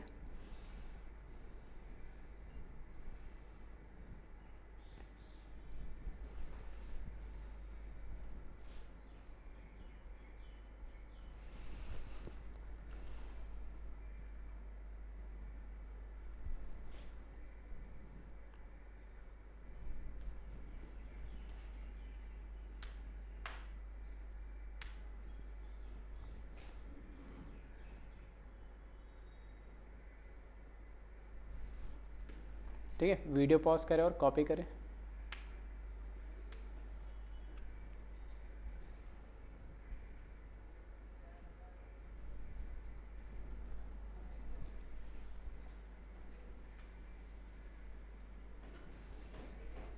चलिए एक लास्ट क्वेश्चन और देखते हैं, ठीक है। लेक्चर थोड़ा सा बड़ा मुझे लग रहा हो गया है, लेकिन अब जो हमने स्टार्ट करा था उसको ख़त्म तो करना ही पड़ेगा, ठीक है। तो कंटिन्यूटी बनी रहेगी। तो नोट में जो दूसरा पॉइंट लिखा था ना, उससे रिलेटेड एक न्यूमेरिकल और देख लेते हैं, ठीक है, बस लास्ट न्यूमेरिकल और। तो calculate E not cell for given cell. अब की बार हमें क्या है, फिर से एक सिल्वर का एक इलेक्ट्रोड पोटेंशियल दे दिया, हमें आयरन का एक इलेक्ट्रोड पोटेंशियल दे दिया, साथ में सेल रिएक्शन हमें गिवन दे दी इस बार। तो अगर सेल रिएक्शन या सेल रिप्रेजेंटेशन दोनों गिवन दे रखा है तो मुझे तो देख के पता लग जाएगा कि इसमें एनोड कौन होगा कैथोड कौन होगा। कैसे, इस सेल में अगर ध्यान से देखोगे, ठीक है, इस सेल रिएक्शन में आप ध्यान से आप देखोगे तो यहाँ पे सिल्वर का ऑक्सीडेशन 0, आयरन का +2 दे रखा है, आयरन का यहाँ पे 0, सिल्वर का यहाँ पे +1 दे रखा है। तो मैं ऐसे बोल सकता हूँ यहाँ पे कि सिल्वर का ठीक है। आयरन का तो क्या हो रहा है, यहाँ पे रिडक्शन हो रहा है, +2 से 0 जा रहा है, इसका तो क्या हो रहा है, रिडक्शन हो रहा है। और यहाँ पर मैं बोल सकता हूँ कि सिल्वर का क्या हो रहा है, यहाँ पे सिल्वर का यहाँ पे क्या हो रहा है, ऑक्सीडेशन हो रहा है। बस हमने बोला एक ही बात ध्यान रखनी है इलेक्ट्रोकेमिकल सेल में, एनोड पे ऑक्सीडेशन, कैथोड पे रिडक्शन। तो इसका क्या हो रहा है, ऑक्सीडेशन, तो ये हो गया हमारा एनोड, इसका क्या हो रहा है, रिडक्शन, तो ये हमारा हो गया कैथोड। सिंपल सी बात। अब इससे कोई फर्क नहीं पड़ता है कि किसकी ऑक्सीडेशन पोटेंशियल की वैल्यू ज़्यादा है, किसकी रिडक्शन पोटेंशियल वैल्यू ज़्यादा है, क्योंकि हमें दे दिया कि सेल ऐसे ही काम कर रहा है, सेल की रिएक्शन हमें दे दी, तो हमें ऐसे ही करवाना पड़ेगा उसको। अब वो स्पॉन्टेनियस हो या नॉन स्पॉन्टेनियस हो, उससे कोई फर्क नहीं पड़ता है। आ रही बात समझ में? ये सेकंड नोट था। और अगर ये चीज़ समझ में आ गई तो आप वीडियो पॉज करके खुद ट्राई कर सकते हो इस क्वेश्चन को, अदरवाइज ठीक है आप देख ले इस केस में कि कैसे इसको करना है। ठीक है, हिंट मैंने दे दी। चलिए, तो यहां से ये चीज़ तो क्लियर हो गई है कि इस केस में एनोड और कैथोड कौन होगा, तो ये हमें सेल रिएक्शन से समझ में आया। ठीक है, तो according to cell reaction, according to cell reaction, ठीक है, according to cell reaction, anode पे क्या होता है, ऑक्सीडेशन, एनोड पे क्या होता है, ऑक्सीडेशन, और यहां ऑक्सीडेशन किसका हो रहा है, सिल्वर का, Ag का, तो ये हमारा कौन हो जाएगा, एनोड। सही है। और कैथोड पे क्या होता है, रिडक्शन, रिडक्शन हो रहा है, और रिडक्शन किसका हो रहा है, आयरन का, तो ये हमारा हो जाएगा कैथोड। बस अब बाकी ये चीज़ तो आप कर ही लोगे, उसमें कोई दिक्कत ही नहीं। सेल रिएक्शन तो पहले से दे रखी है, इसमें सिर्फ आपको क्या करना है, ठीक है, इसमें आपको क्या करना है, सिर्फ सेल पोटेंशियल निकालना है। चलिए मैं कर देता हूँ जल्दी से, और आप करना चाहे तो आप भी कर सकते हैं। तो यहाँ पर एनोड पे ऑक्सीडेशन होगा, तो आप ऐसे लिख सकते हैं एनोड हाफ सेल रिएक्शन। चलो इसमें एक चीज़ इस बार अलग तरीके से लिख देता हूँ मैं, इसको लिखता हूँ मैं anode half cell reaction. Anode half cell reaction में क्या हुआ है कि Ag जो है उसका ऑक्सीडेशन होगा, क्योंकि एनोड हो गया, तो Ag जो सॉलिड है वो कन्वर्ट होगा Ag प्लस के अंदर, साथ में एक इलेक्ट्रॉन निकलेगा, और इसका ऑक्सीडेशन पोटेंशियल आपको दे रखा है। ठीक है, अब आपको दे क्या रखा है वो आप देख लीजिएगा। तो सिल्वर का आपको ऑक्सीडेशन पोटेंशियल ही दे रखा है, Ag प्लस में कन्वर्ट हो रहा है ना, हाँ, तो Ag से Ag प्लस मतलब ऑक्सीडेशन पोटेंशियल दे रखा, तो -0.8 वोल्ट। तो यहाँ पर मैंने लिखा -0.8 वोल्ट। ठीक है, इसी तरीके से कैथोड हाफ सेल रिएक्शन लिखे आप, cathode half cell reaction, cathode half cell reaction, और कैथोड हाफ सेल में हमें कौन दे रखा, आयरन, और आयरन किस में कन्वर्ट हो रहा है, +2 से, आयरन +2 एक्वस फॉर्म में, इसको भी लिख लेना आप, एक्वस है ना, 2 इलेक्ट्रॉन लेगा और किस में कन्वर्ट हो जाएगा, Fe सॉलिड के अंदर। ठीक है, और वैल्यू भी आप देख ले आयरन की, आपको क्या दे रखी है, यहाँ पे तो हमने लिखा है रिडक्शन, और वैल्यू भी आपको शायद रिडक्शन पोटेंशियल की दे रखी है। ठीक है, कोई दिक्कत नहीं फिर तो यहाँ पर E0 R = -0.44 वोल्ट। सही है। चलिए अब फिर से वही बात, ठीक है, खैर हमें सेल रिएक्शन तो लिखनी नहीं है, अगर लिखनी होती तो ये 2 इलेक्ट्रॉन है, यहाँ पे 1 इलेक्ट्रॉन है, इसको क्या करना पड़ता है, 2 से मल्टीप्लाई करना पड़ता है, और जब इसको 2 से मल्टीप्लाई करोगे तो देखना वापस यही सेल रिएक्शन आएगी जो आपको दे रखी, बैलेंस करके दे रखी। तो सेल रिएक्शन तो हमें लिखनी नहीं है, और 2 से मल्टीप्लाई करो या नहीं करो तो उसके पोटेंशियल पे तो कोई फर्क नहीं पड़ेगा। तो यहाँ पे सेल पोटेंशियल लिख रहा हूँ मैं डायरेक्ट, E0 सेल जो होगा ये हमारा एनोड है, एनोड का ऑक्सीडेशन पोटेंशियल दे रखा है, तो यहाँ पे ऐसे लिख रहा हूँ मैं, oxidation potential of anode plus reduction potential of cathode, दोनों की वैल्यू दे रखी है हमें। ठीक है, तो यहाँ पे लिख लिया, इसकी value oxidation potential of anode, इसकी वैल्यू दे रखी है हमें -0.8, 0.8 प्लस इसकी वैल्यू हमें कितनी दे रखी है -0.44, ठीक है, और दोनों को ऐड कर दे तो हमारा फाइनल सेल पोटेंशियल आ जाएगा, ठीक है। तो फाइनल हमारा ई नॉट जो सेल है वो आ जाएगा -1, दोनों को ऐड करोगे तो -1.24 वोल्ट आ जाएगा, ठीक है। तो इस क्वेश्चन में और पिछले क्वेश्चन में ध्यान से देखोगे तो आंसर उसका तो आ रहा था पॉजिटिव, क्योंकि वो तो स्पॉन्टेनियस, क्योंकि हमें दे ही नहीं रखा एनोड कौन है कैथोड कौन है, तो हमने तो सेल को बनाना ही स्पॉन्टेनियस है, तो इस तरीके सेलेक्ट करा कि ई नॉट सेल की वैल्यू पॉजिटिव आएगी। बट इस केस में मैंने बोला था पॉजिटिव भी हो सकती है, नेगेटिव भी हो सकती है, क्योंकि सेल रिएक्शन पर डिपेंड करेगा उसने एनोड किसको माना, कैथोड किसने माना। तो एनोड सेल रिएक्शन दे रखा है या फिर सेल रिप्रेजेंटेशन दे रखा है, तो एनोड और कैथोड फिक्स हो गए। और अगर दोनों चीज़ नहीं दे रखी तो एनोड कैथोड हमें डिसाइड करना होता है, और कैसे डिसाइड करना वो हमने बात कर ली कि जिसका ऑक्सीडेशन पोटेंशियल ज़्यादा वो एनोड, जिसका रिडक्शन पोटेंशियल ज़्यादा वो कैथोड, ठीक है। चलिए तो इसको वीडियो पॉज करें और कॉपी करें, और एक बार इस लेक्चर को फिर से ध्यान से देख लेना, थोड़ा सा लेंथी हो गया। स्टार्टिंग में तो थोड़ा सा बेसिक सही इन्फॉर्मेशन से दी थी मैंने, हाँ, बट उसके आगे फिर जो EMF वगैरह जहाँ से न्यूमेरिकल स्टार्ट हुई वो इंपॉर्टेंट है काफ़ी। तो वीडियो पॉज करें और कॉपी करें।